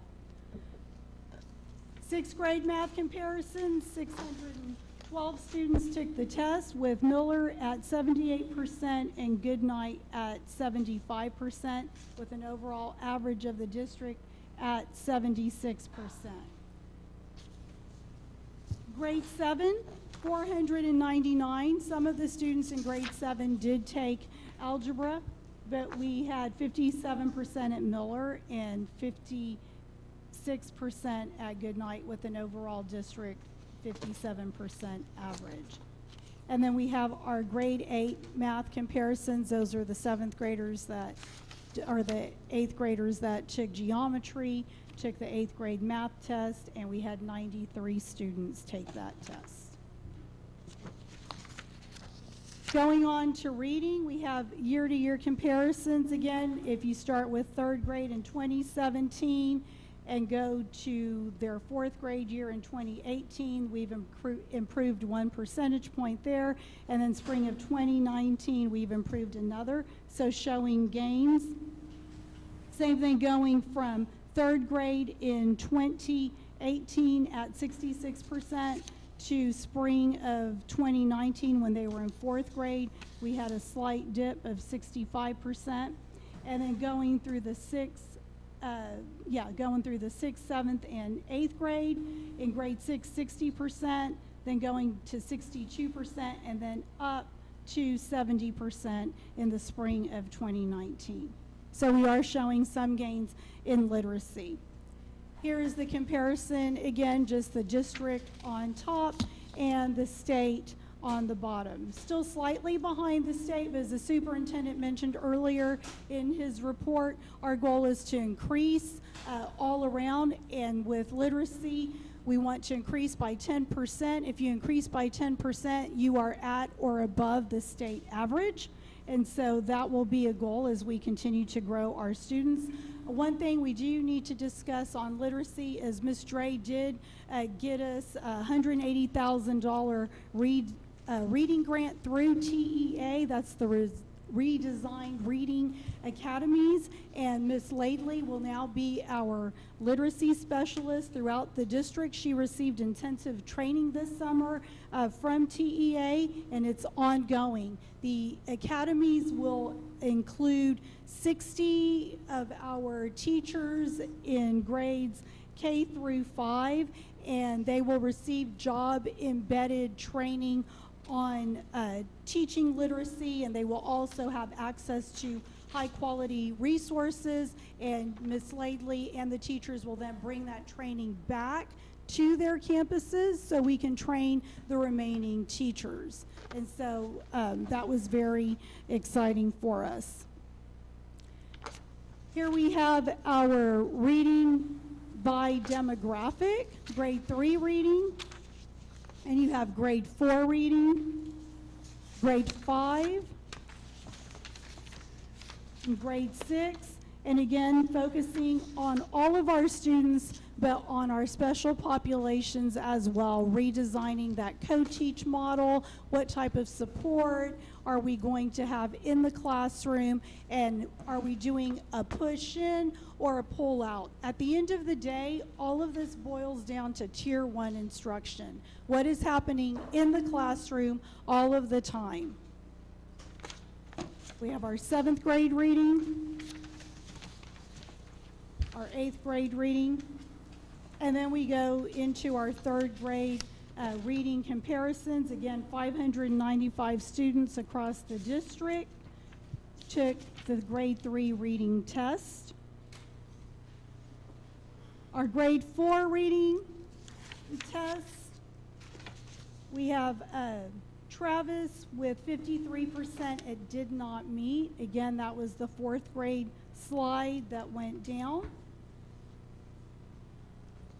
Grade 5, 605 students took the grade 5 test, and again, grade 5 went right back up.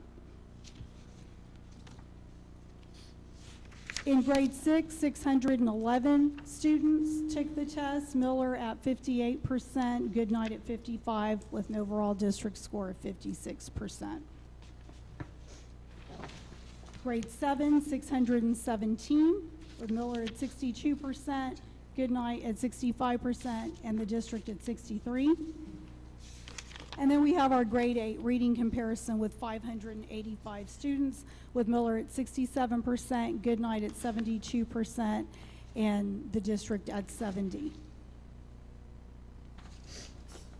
Science is only tested in grades 5 and grade 8.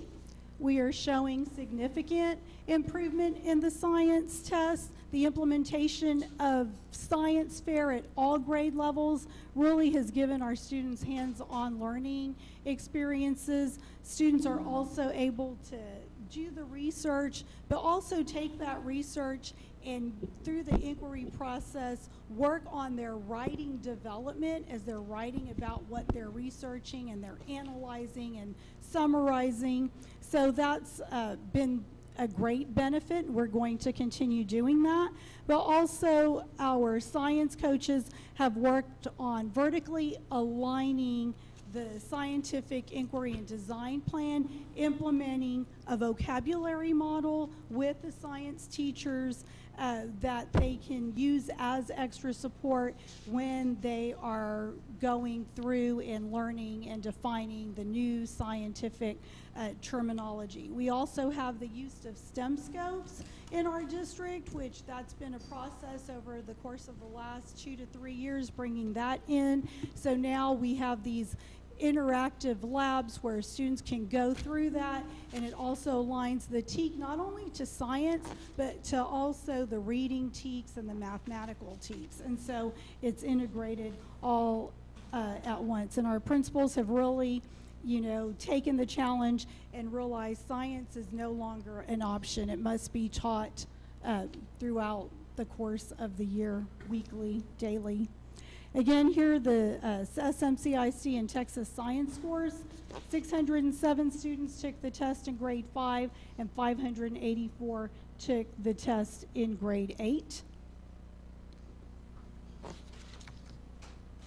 And then we have it by demographics. Something that's not reflected in this slide right here is over the last 3 years, there actually has been an increase in our student group for special education. We went from 17% to 24% passing, and our English language learners from 25% to 42%. So we have seen gains, but we need to continue making those gains. Same thing in science. We've shown some improvement over the last 3 years with our special education population going from 11% to 24% and our LEB population going from 21% to 43%. Here's a grade 5 comparison by campus. And then we have the grade 8 comparison by campus. Social studies. Social studies is tested only in grade 8. We've staggered between 57 and 58%. Again, this is a reading test. The next slide will show that we have 583 students that took the test. So again, as I said, it's a reading test. We have to understand what we're reading. We need to be able to understand what the concepts and the definitions and the terms are so we can make sure that we're processing and answering the questions at its fullest level. And then here is the 8th grade social studies by demographic. Again, focusing on the co-teach support, the understanding, the scaffolding of the instruction, and just the skills necessary. And then here's our 8th grade campus comparison. Writing. Our writing occurs in 4th grade and 8th grade, so you have a 3-year comparison, but it's just year to year. It's not by cohort. We continue to work on writing, utilizing our Writers Workshop. We have a couple of grants that we're working on with Texas State and to also implement and improve our writing. If you go to this slide right here, when you're looking at the SMCISD and the state comparisons, the use of AVID in all content areas will also improve our writing. There were great sessions last week and then today where they're focusing on writing. AVID can be utilized in every content area, whether it's a core content area or an extracurricular content area, but we've got to focus on the writing all the time. If you can think it, you need to write it down to express it. We also are going to implement where we're looking at what does the rubric say in the writing? How do the graders grade the writing component? And we've got to train our teachers where they can grade each other's classes writing, making sure it's on that same level, possibly bringing somebody in to do the grading for us to eliminate all types of bias, right? Because if it's my student, I may grade them higher. And so really working on those processes. We also used some of the writing prompts this past year as a way to improve our skills in the writing areas. Here's grade 4 writing by demographic, and then the grade 7 writing. And then we have our grade 4 writing comparisons. Again, we do not want any campus to be below 50% in the approaches level. But again, this is that grade 4 dip that impacted a lot of our campuses. And then you have the grade 7 writing comparison. Domain 2. Domain 2 is our school progress domain where you have student achievement and school progress. School progress basically shows how the students perform over time and how that growth compares to similar schools. You have Part A, academic growth, and Part B, relative performance. And those are the two aspects of progress. They take the higher scaled part of either Part A, academic growth, which we're going to show you in a minute, or Part B, relative performance. They take the highest score, and that's what calculates your Domain 2 school progress rating. Okay, so this slide is just a twist on what Mr. Cardona presented at Convocation. I'm going to do my best to explain it to you, but we wanted to put it in a way where you could see the comparison numbers as well. First of all, this is reading and math combined, and it represents the math and the reading tests, not the students. And they were matched, meaning that we have the same subject and the student for 2 years in a row. Okay, so you need to have 2 years worth of data there. The left column is last year's test, right? So you have masters, meets, approaches, and did not meet. Then you have this year's test in the last 4 columns. So if we look at it, look at approaches for last year. You had 2,507 students whose tests, there were tests that were matched to the approaches level. Out of that 2,507 for this year, 106 tests were scored at the master's level from that approaches, so they went up. You had 499 that were at approaches last year, those tests, but now you had 499 this year out of that 2,507 that were at meets. Then you had 1,158 that were out of that 2,507 that remained at approaches. But then you had 744 students out of the 2,507 from last year whose tests did not meet. So who were those students that regressed? Who were the students that regressed from masters, meets, and approaches? Those are the students that principals received in their accountability file today. It's an electronic file specific to each campus principal with names of those students, with the scores of those students, so they can see the data and how it correlates year to year on those progress measures. That's very important because the next slide here is just a visual representation, but you want the larger dots to move towards the left. All right, you don't want that big dot to stay on the right. The reason for that is because the next slide, which is basically an overlay, I can be at the did not meets level, but I can still gain progress. I can still show a year's worth of growth by reaching an accelerated progress or expected progress, which means I'm still gaining a point. So I may not have passed the test, but based on my scale score, if it's increased a certain amount of points, I'm growing. And that's what the state looks at to calculate the Domain 2 and later on the Domain 3. But ideally, we want students to be at approaches, meets, and masters because the meets and the masters is what's looked at later on. So closing the gaps domain, that tells us how well different populations of students in the district are performing. These are the different groups that are calculated. You have race and ethnicity, special education, continuously enrolled and mobile, our English language learners, and our economically disadvantaged. This basically just breaks it down by every student group. And then the components that it discusses here are also academic achievement in reading and math at the meets grade level. So that's where we're striving to get in that continuum. And then growth in reading and math at elementary. And then, of course, at the high school, they look at CCMR, student achievement, and English language proficiency at all of our campuses.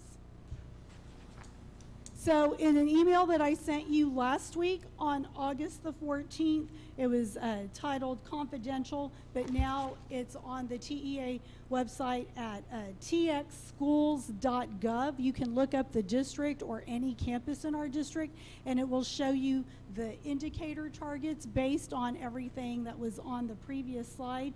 But basically, we take this information here, and as we meet with our teachers or in our data groups, like today, Miller and Goodnight, we're doing data digs and going deep into the data. You use this to help guide your instruction, right? It's like, okay, what percentage of my ELL students are receiving the support that they need? Do we have a plan in place? You use this information to inform your teaching practice. You know, is this student going to intervention? Is it necessary? Should be more of an inclusive model for them? Or do we really need to provide more of a one-on-one small group setting? And what does that pullout look like if we're pulling them out for a Tier 3 intervention? Who's providing it? What does it look like? And what support are we providing our teachers? All of those considerations are taken into play as they calculate the overall domain rating. So, you skipped 2 slides. Okay, that's okay. So, right here, when they calculate the overall accountability rating, you have student achievement, domain 1, school progress, which has 2 parts. You have the growth and then the relative performance. And the relative performance is how that school does based on the comparison groups that they were given. And then you have closing the gaps, which was the chart that I just showed on how each student group performs on the test. And just to tell you about that chart, principals were given that chart in November of 2018. Ms. Hernsberger took all of the 2017 data, because remember, we weren't on this plan, so she took that data, created the charts, and then 2018, and then we highlighted in red, you know, these are the groups and the categories that everybody should be looking at, and they had lists of names of students, and then we were offering support for teachers and students overall. So it's a very big global process. It's not the indices anymore. It's evolved like a monster. And then we calculate the overall rating, and so then this is what was published on August the 15th. Overall rating on the last column. If you recall, and I'm going to go back to 4 years ago, if you recall 4 years ago, the Children at Risk report had the district and the high school at an F. We are at a C, but there's still opportunities for growth all along. Goodnight Middle School and Miller Middle School received a D rating because of their domain 3 closing the gaps. And so we have a plan that we're going to meet on Friday to discuss on that. And they were designated as comprehensive support. You have Bowie, which received a C, Crockett, which received a B, De Zavala, Hernandez, and Mendez received a C. And then we have Travis, where we knew was going to need some additional supports. What does this mean? Well, this means that we're going to, first of all, make sure that 100% of all of our students grow a minimum of 1 year this year. How are we going to do it? We're going to be meeting with all of our campus leaders. Like tomorrow, we have a meeting at 4:15, but we're going to meet with our campus leaders. They have the data and the information, but we, as a central office TLA team, are going to provide additional supports. Last year, we did over 1,000 walkthroughs on every single campus in the district, but that wasn't enough.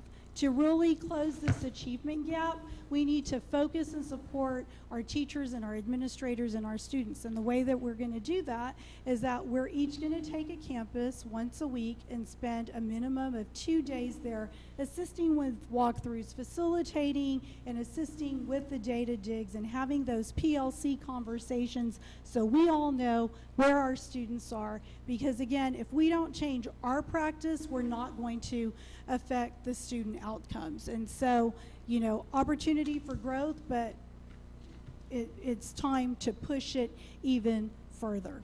So that's our charge. We're going to take a 5-minute break and come back for questions, if that's okay. Okay.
All right, if we can get started, maybe we'll get out of here at some point this evening. Night.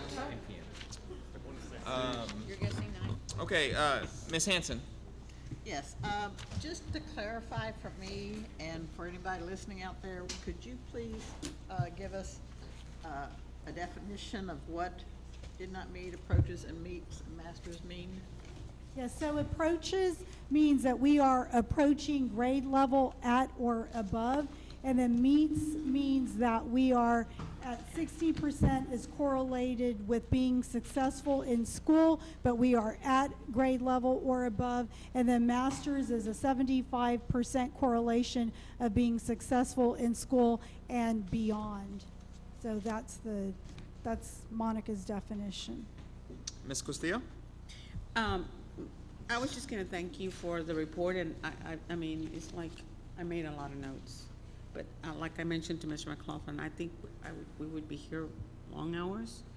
I'm gonna wait until, I think he mentioned we were gonna have a workshop. Yes. When we would be meeting with the campuses.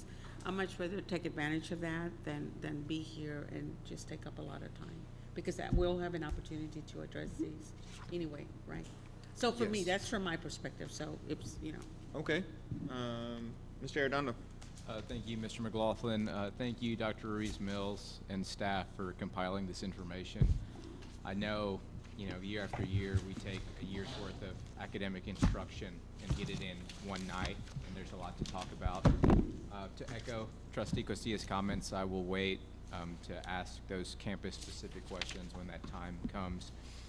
In regards to tonight's presentation, however, I, as an individual trustee, am curious if additional data can be gathered to support our teachers and to support their success.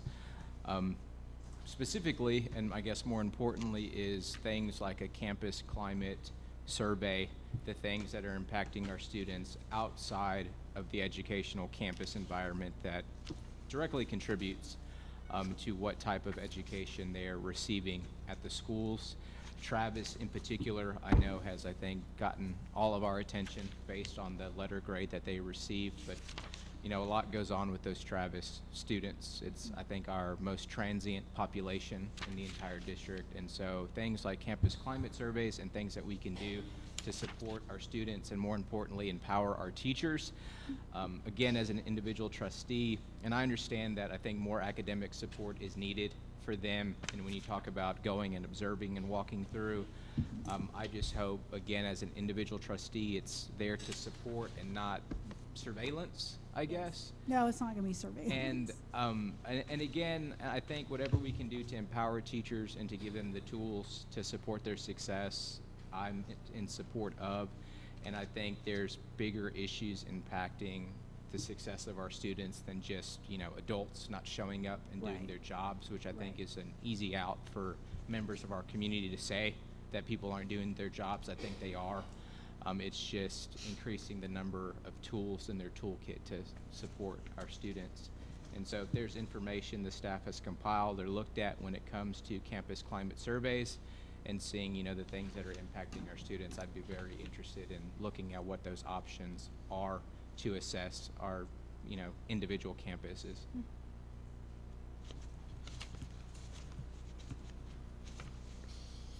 I have a few things. I was alarmed at the English 1 EOC scores, starting there. Specifically that in 2017, 46% of our students met standard, or were categorized as meets. And this year, 2 years later, 33% which is a 13-point drop. Over the same period, the state score went from 54% to 60%, so a 6-point gain, meaning the gap between where our English 1 EOC scores were and the state actually broadened by 19 points. And that is alarming to me. I'm sure you share that alarm. What gives you confidence that will reverse course this year?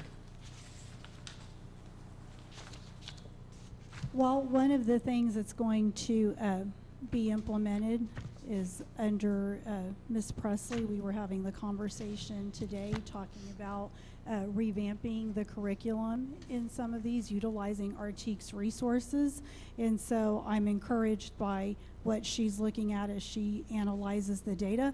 Also working on the one-on-one writers workshop and the readers workshops as we're going through that, and focusing on, really it's the writing component that is bringing our scores down. So making sure that we're giving students and teachers the support there so they can have that small group instruction.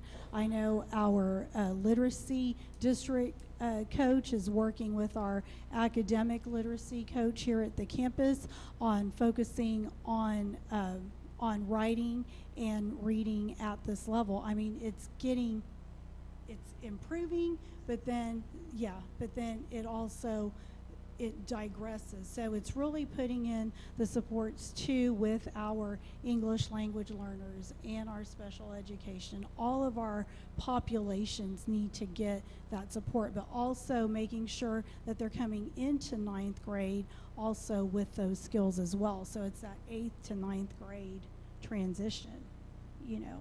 Is it possible, or have you received feedback from the English faculty at the high school that subject particularly has been harmed, or instruction in that subject has been harmed by the schedule change at the high school to create shorter classes? Maybe they can't do those sort of group activities you mentioned, or can't go into the writing at the depth that would be required. Has there been any discussion of that?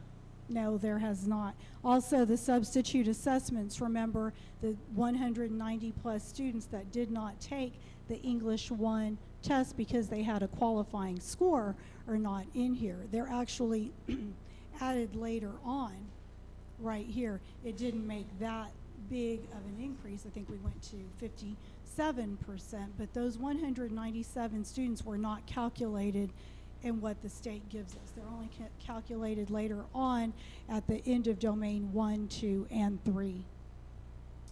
So substitute assessments will not be utilized this year because the state has done away with them. So those kids were basically exempt from the English 1 EOC? Yes, and I don't only, know how they would have done but it. counted in the meets category. Okay. Yes. And I specifically sticking to the high school for a moment, in transitioning schedules at the high school this year, are we again double blocking athletics? Or Ms. does anybody Presley? know the answer to that question?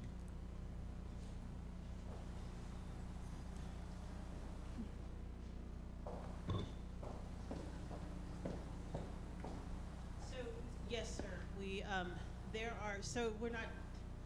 We're double blocking athletics, and there is a portion of athletics that will be geared towards raising our CCMR numbers. So I don't have it in front of me, but I believe the number that I've studied this weekend was an 80 is where we came in. So I've already worked with Coach Soto. I've spoken with Trio. We've had a meeting to discuss. They're writing somewhat of a YAG so that we can work on writing skills, CCMR, filling out your college applications, preparing for your SAT, ACTs, those types of things. So that space, because UIL only allows you to use so many minutes for actual working out, my premise is, and this is what I've experienced before, that is our largest group of kids. And if we can move that large group of kids, then we can move our campus. Ms. Moore and I have actually even talked to another different coach today who was wanting to move into that second period, because not all of the coaches will be there. Most of them will come back to the athletic area, and then we have a few coaches who have a little bit of extra space in their schedule, and they will stay to implement and work closely with our College Career Center to move our kids forward. Okay, thank you. Mm-hmm. I don't want to just keep going if someone else has something. Okay, I'll keep going. On 7th to 8th grade math scores, I promise I'm holding most of mine for that workshop, but on 7th to 8th, when you enrolled all 8th graders in Algebra 1, did seventh grade then enroll in what was traditionally pre-algebra or the 8th grade year before, or is there a gap in what the previous curriculum continuum was to current? Does that question make sense? I think so. What I'm hearing you ask is the 7th grade math preparing them for 8th grade? Is that? Yes, is the 7th grade math now essentially what was 8th grade 2 years ago? Did it become algebra? No, no, it's a 7th grade math curriculum which embeds algebraic standards throughout that curriculum. And then when they come into 8th grade, there is a reteach segment at the beginning as we start scaffolding those skills necessary for algebra. So it's a whole algebraic reasoning, and you start scaffolding to get through the algebra curriculum. But is There's not a pre-algebra 7th grade class going to 8th grade. It's just you've got 7th grade math, and then you go into 8th grade algebra. So they're skipping a year in what was previously the sequence? Yes, they're skipping that year. They're actually doing acceleration, just like the 6th graders that take 6th grade math, and then their 7th grade take algebra. So you've got those students. It's because it was alarming to me that this year's 7th grade performed poorly in math, and next year we're gonna, I presume we're continuing to, we're all going to algebra, right? Yes, we're all going to algebra, and again, we're going to look as we do these data digs and have these conversations, right? What are the teaks that need to be addressed as we do an item analysis, but also we had 7th graders that weren't in 7th grade math because they were taking algebra. And so there's a foundation there. We offer tutoring during their, I call it the Rattler Advisory at the middle schools. We have tutoring there. We also have the homework hotline through Gear Up. Our Gear Up coordinators offer a lot of support and do a lot of the math tutorials as well. And so those students have been identified as needing additional support either before school, after school, during lunch, and during the advisory, and during the class itself.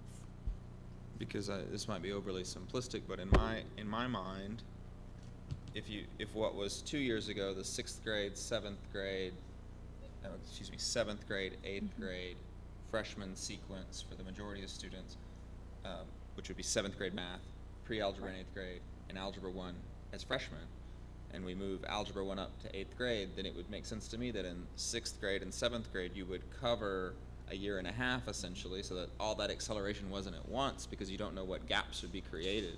Right, and Ms. Zeiger has worked with teachers. Where's Ms. Zeiger? She's right there. She's worked with teachers as well. She's our math instructional coach, and making sure that we're filling in those gaps as they progress into 8th grade and then during 8th grade as well. Okay. Go ahead, Ms. Cantu. So there's no way you can change the 7th grade math to algebra readiness so that the sequence would be 6th grade algebra readiness in 7th grade and then the algebra 1? Is there something that prevents us from TA to change that? Because it would be more descriptive and it would look like we're really preparing them for algebra 1. Because in the past you had algebra readiness in 8th grade for regular students. Do you want to talk about the bridge I think the problem with us pushing it all down is that so many new TEKs are taught. I mean, almost half of the new 6th grade curriculum that is learned in 6th grade is all brand new TEKs. So what we've been doing is I've really looked a lot into our 6th, 7th, 8th grade and kind of working out a blended curriculum so that we can teach the 6th grade as is, because there's so many new TEKs, but we're also teaching the 6th grade to the complexity as they would learn it in 7th grade. So for example, they learn how to do one type of equations in 6th grade. Well, in 7th grade, they add to it, they add another step. So now we're going to push down into 6th grade where they are expanding their knowledge on equations, and we're doing the same thing with multiple units throughout 6th grade, and then we're doing the same thing for 7th grade. So the main pieces that are needed for the 8th grade algebra, we are we're beefing it up. We're really teaching the 8th grade, say a linear unit. We're teaching the 8th grade linear unit down in 7th grade because it teaches the 7th grade concepts, but it also beefs up so they are ready for the algebra. So I don't think it's as simple as moving the 7th grade down to 6th and the 8th grade down to 7th, because there's so many, I mean, it's about 40% brand-new TEKs in 6th grade. And where are we pegging those class sizes at the middle school math right now? I think that they're around 25 this year. So stories of 32 or 33, greatly exaggerated maybe? Yes. Okay. Okay, thank you. And then, I appreciate the district's focus on the 744 kids that went from approaches to did not meet, because that, you know, I obviously was alarming to everyone. And I want to save most of the campus-specific questions, but this exception. 4th grade at Travis. How many 4th grade teachers did we have at Travis last year? 6 4th grade teachers last year. And is it the same 6 this year? No, you've redone your schedule, right? Did you move people or did you keep the 4th grade intact? Kept it intact, but we moved the teams. They're just how the teams are working together. They're more based on their strengths, based on their content. You're departmentalizing based on content? So So same 6, except now Yes. they might do like language arts math sort of Yes. split. Yes. Okay. And what else are we doing for 4th grade at Travis next year that if I'm a parent of a last year's 3rd grader, rising 4th grader, that gives me confidence that it's not going to be the same thing?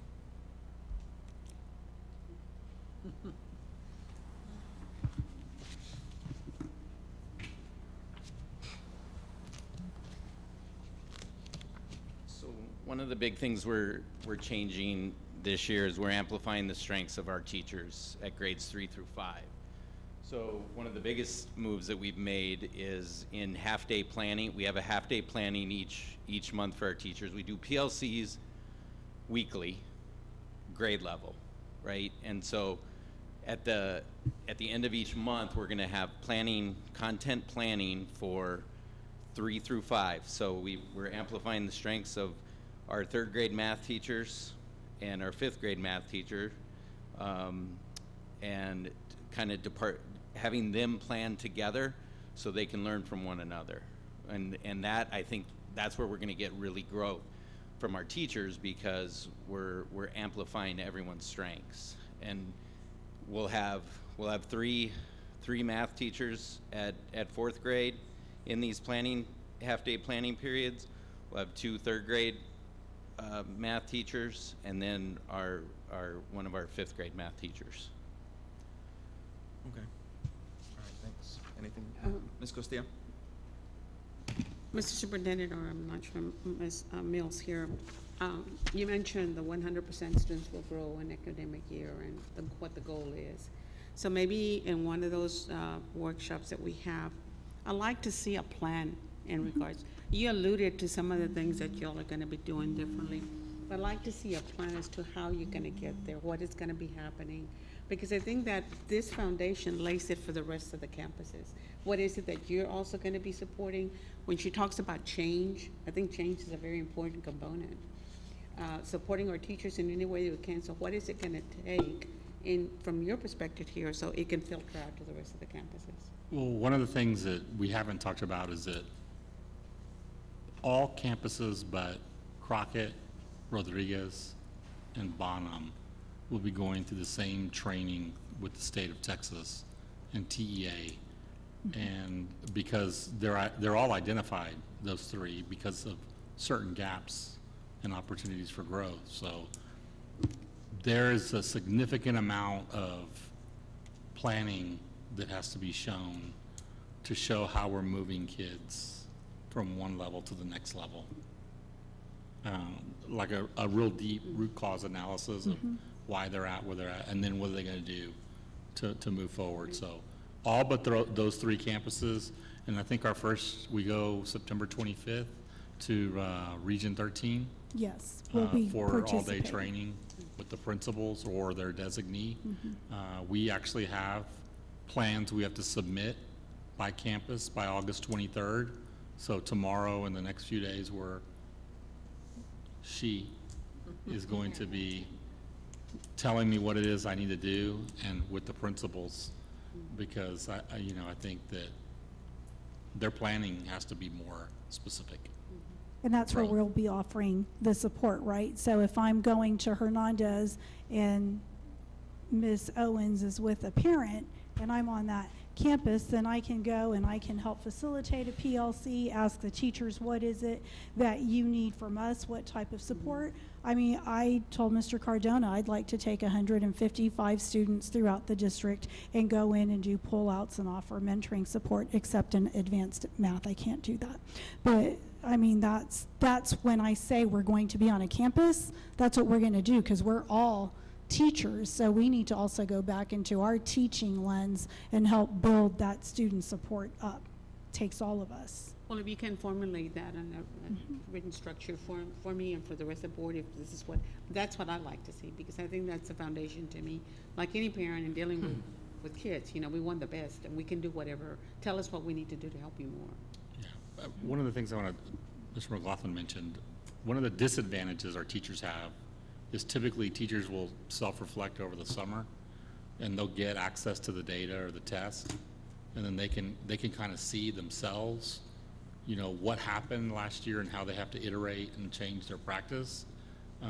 In fourth grade in particular, I think we missed a standard that traditionally had only been asked one time, and it was asked multiple times, and I mean, it hurt the state and it hurt the district 3 times as badly as it hurt the state. But the disadvantage is they're not releasing the test this year. Right. And so, some of the questions we have had is that a system problem? I have a teacher at Bowie who taught 4th and 5th grade math. 100% of her 5th graders passed math, and 75% of her 4th graders passed. And she did the same thing. She taught the scope and sequence. She used the common assessments. We actually used all our grade levels, the TEA assessments that were predictive. Well, in 4th grade, they were not predictive. They were 20 points off. So, is that an us issue, or does the state have an issue that we don't know about? In any event, we have to adjust. We know what the standard is that killed us, and we have to support the teachers. In whatever they need to do. And we just talked to some teachers about visiting high-performing, high-poverty. I think Trustee Arredondo mentioned something about Edinburgh or Socorro. Well, they're high-poverty, high-performing. They've done something to figure out, because just their achievement scores are 20 points higher than ours. So they're doing something that we're missing, or that we haven't provided for our teachers. So we're going to make sure we provide that. Mr. Arredondo? Yes, thank you, Mr. McLaughlin. And again, saving a majority of my questions for when we get to campus-specific presentations. But my theme of that night and that exercise is going to be, how are we communicating a sense of urgency to staff at all levels in all subjects, whether they have a standardized test or not. Again, I think it was mentioned during citizen comment period, and it's been mentioned by my colleagues before, is this board has taken deliberative action to fund every request for the most part that has come to this dais. And in the midst of an $8 million budget deficit, we continue to commit to funding initiatives that are going to impact student achievement. So when it comes to campus interventions, district-wide interventions, grade-based interventions that I think we have challenges district-wide in some grade levels, where and what are we doing to communicate a sense of urgency to all stakeholders on the school district side in each and every day that we come and do business. And that really, for me, is going to be a priority, is how are we communicating to parents that this is a sense of urgency for staff each and every day as well. Okay. Okay, thank you for the presentation. Thank you. Item 7A, approval of consent agenda items. Minutes from regularly scheduled board meeting of July 15 and the special called board meeting of August 5. Ms. Hanson? I move that we approve the minutes for both meetings. I'll second. Okay, we have a motion and a second. Any discussion? None? All in favor? 6-0. Okay, that takes us to section 8, items for action. A, consider approval of budget amendments. On page 108 of your board book, you see we have the first two budget amendments of the school year. The first one is for encumbered items from the last budget cycle where we're gonna roll forward the money to pay for them. And the second one is for an insurance claim that was funded in the prior year, and now we need to pay for the work. Ms. Villalpando? I move that we approve the budget amendments. Second. Okay, we have a motion and a second. Any questions or discussion? None? Ms. Hanson? Okay, all in favor? Again, 6-0. Item 8B, consider approval of 2019-2020 student code of conduct.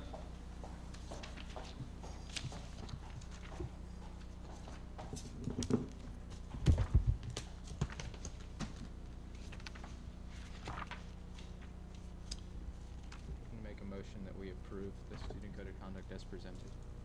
Okay, I would second it, but I have some correction. okay. A motion by Mr. Arredondo, second by Ms. Cantu, we can start with your concern.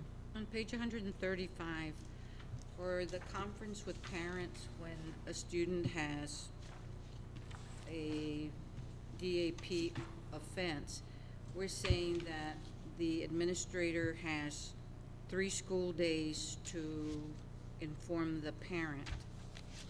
I would like to see that be 24 to 48. I think parents should be informed as soon as possible. Yeah, so those 3 days are for the investigation, correct? So you don't tell the parents at all that you're thinking of sending them to DAP? No, they should be notified immediately by the campus behavior coordinator that an action has been taken for an incident that occurred on campus.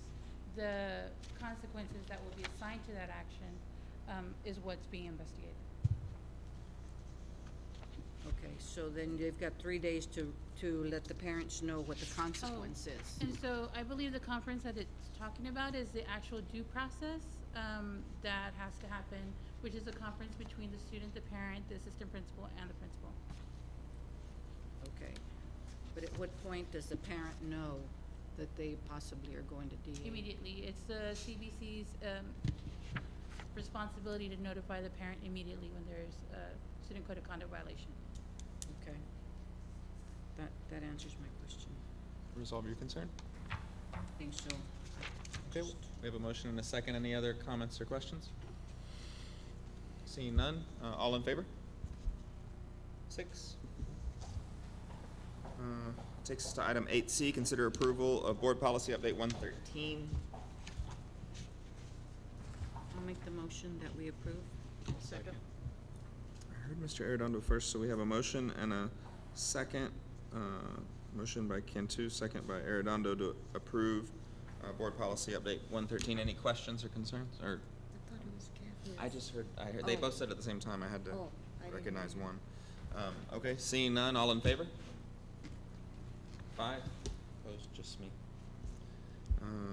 Item 8D, considered acceptance of certified T-test appraisers for San Marcos CISD. Ms. Hanson? I move that we approve the appraisers as listed. Okay. I'll second. We have a motion by Hanson, second by Cantu. Any questions, concerns, comments? None? Seeing none, all in favor? 6. Takes us down to item 8E, consider acceptance of the certified appraisal rolls for the San Marcos Independent School District. On page 166, you'll see the beginning of our 3 counties certified appraisal rolls. We've received them from our tax assessor, and it is appropriate for you to accept them. Mr. Barton, do you know, I didn't see at least the comparison of where we were for tax year 2018. Do you have that information? I believe we're up approximately $1 billion. Do you have the specific, like I what don't have it a was? specific in number, 20? it'll be later in the packet. Can you show me where? No, sir, we have the tax rates for last year, not the tax values from last year.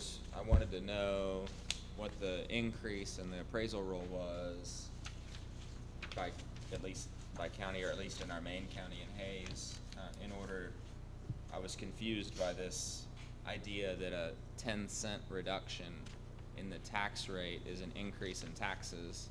And I understand how the truth in taxation works, but there was really no way for me to back check that against the increase in the appraisals. I do have that answer, sir. It's a 13% increase in property values. Okay. Ms. Hanson? How much, what percentage do they hold back because they haven't finished all protests? It's not listed as a percentage, it's listed as a value. And so you can pick your appraisal roll, they're all in the same format. It'll say less, and homestead exemptions, disabled veterans, you can see all that, and then we should have our protested values also. We have a tax freeze at the bottom. Okay, so are those then protest values, those include the ones not completed? Yes, ma'am. Okay.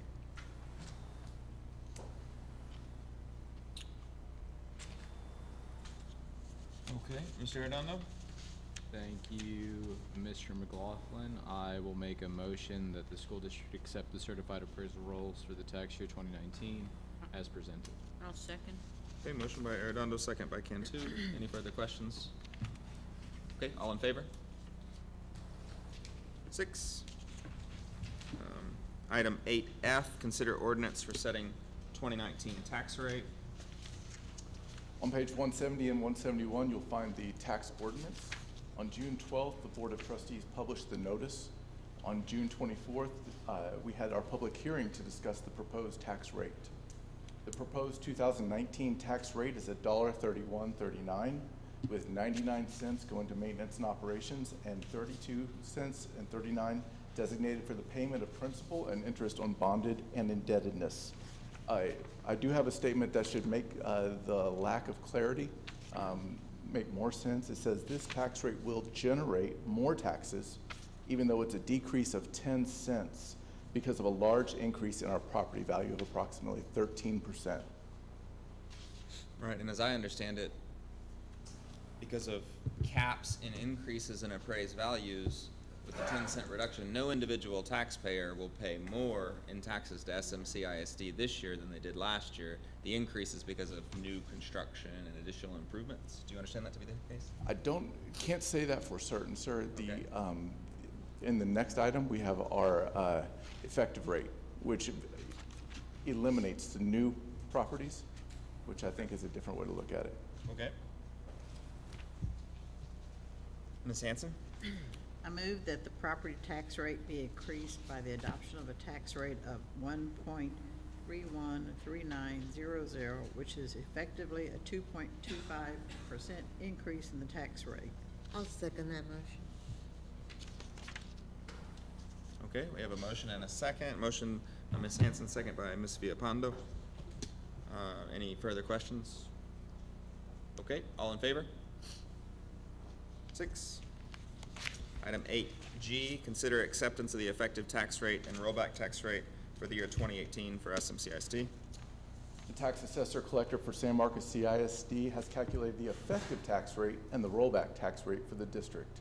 The property tax code requires the effective tax rate and the rollback tax rate be submitted to the Board of Trustees.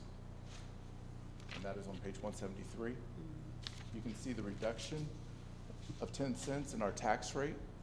And then the effective tax rate is looking only at the properties that were evaluated in 2018 and 2019, seeing how much, what rate it would be, what the tax rate would be to generate the same revenue. For us, that's $1.28, so 3 cents less. And 3 cents is the 2.25% increase that I think was mistakenly understood. Okay. I'll make that motion. Motion by Ms. Cantu to accept the effective and rollback tax rate. I'll second. Second by Mr. Arredondo. Any further questions? All in favor? 6. Item 8H, consideration and approval of stipend change for 2019-20.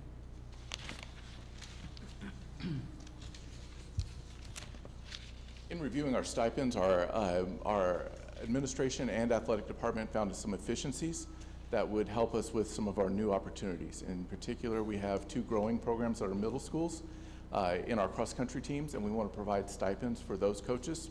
We have a program that moved out of a club into a full-time sport in our wrestling team, and now has really blossomed, and we want to give that a full stipend on par with golf and tennis and other sports of the nature.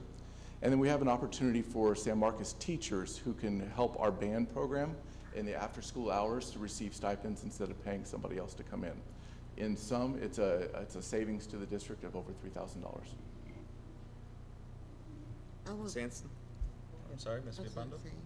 I will move that the board approve the stipends as mentioned by the administration. Okay, motion by Villapando, second by Hanson. Any other questions? All in favor? 4 opposed? 1 Arredondo, and all abstain.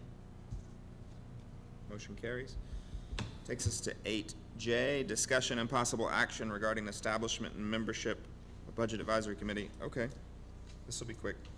This is an update to an item that we did, and this is put on by me. I'm sorry. I'm sorry. The administration requested that item 8I be pulled and put on next month's agenda. So I lined through it, and then I didn't explain it, and I just read right over it. Sorry. 8J is the membership, the establishment membership of an advisory committee. Just put this on here so that we could be transparent about what's going on with this. This is something the trustees discussed at agenda prep, and this is an advisory committee which I am empowered to create and chair of community members without action of the board to establish it. However, there's many things that we're still in open discussions about what this group should be named to make sure it captures what we're after, but the goal being that this would be a committee of folks outside of, including some in the district who I've already reached out to, and some outside the district that can look at our big budget deficit and shortfall and give us some assistance in analyzing where we as a board might be able to realize savings, and then take a broader look at potentially a long-term solution for our administrative building, as was brought up by Ms. Hanson, and teacher classroom ratios, as brought up by Mr. Arredondo. So I'm working to put that together. The board has the ability to take action to shape, limit, change the focus of this committee, and so I put this on here as a potential action item because I did not know if any fellow trustees were so inclined, but I'll report back to you guys on where I am on this at the next agenda prep, and if there are any suggestions from trustees of members of the community that would be helpful to serve on it, I would appreciate those, as well as any suggestions from members of the faculty or general public. That would be helpful if you could email me your interest or idea for a member to john.mclaughlin@smcisd.net. That would be great. But I don't have any action on this. All right. That takes us to item 9, which is closed session. Advice from counsel is authorized by sections 551.071, 072, 75, and 551.129 of the Texas Government Code on items A, B, and C as outlined in the agenda. It's 8:38. What are y'all trying to get to? We're not gonna make 9 o'clock. Oh, we are.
reconvene at a closed session at 9:36.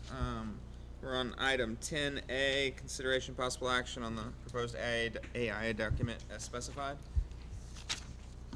Okay. I'd like to make a motion, Mr. Okay. President. With regard to agenda item 10A, I move that the board decline the GMP amendment.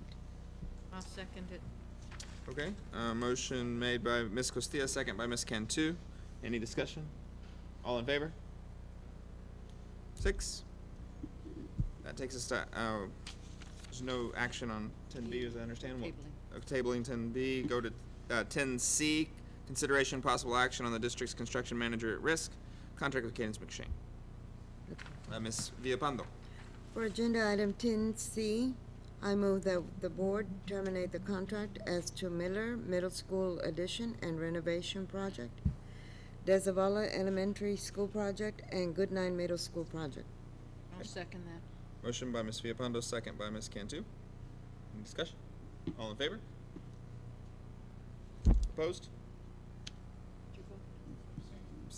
All right. Takes us to, Mr. Arredondo on abstention, takes us to 10D, consideration possible action to select the construction delivery method, providing the best value for Dezavala, Goodnight, and Miller. I move that the board select the competitive sealed proposals construction delivery method for Miller, Zavala, and Goodnight. I'll second it. Motion by Ms. Hanson, second by Ms. Cantu. Any discussion or question? None, all in favor? 5. Opposed? And abstaining, Arredondo with the abstention, takes us to 10F, consider approval of San Marcos High School Assistant Principal. Ms. Hanson? I move that we approve Kimberly Clark as the San Marcos High School Assistant Principal. Second. Motion by Hanson, second by Arredondo. All in favor? 6. Entertain a motion to adjourn. So moved. Second. Moved by Arredondo, second by Cantu. All in favor? All right, we're adjourned. That's right. Go. Yes.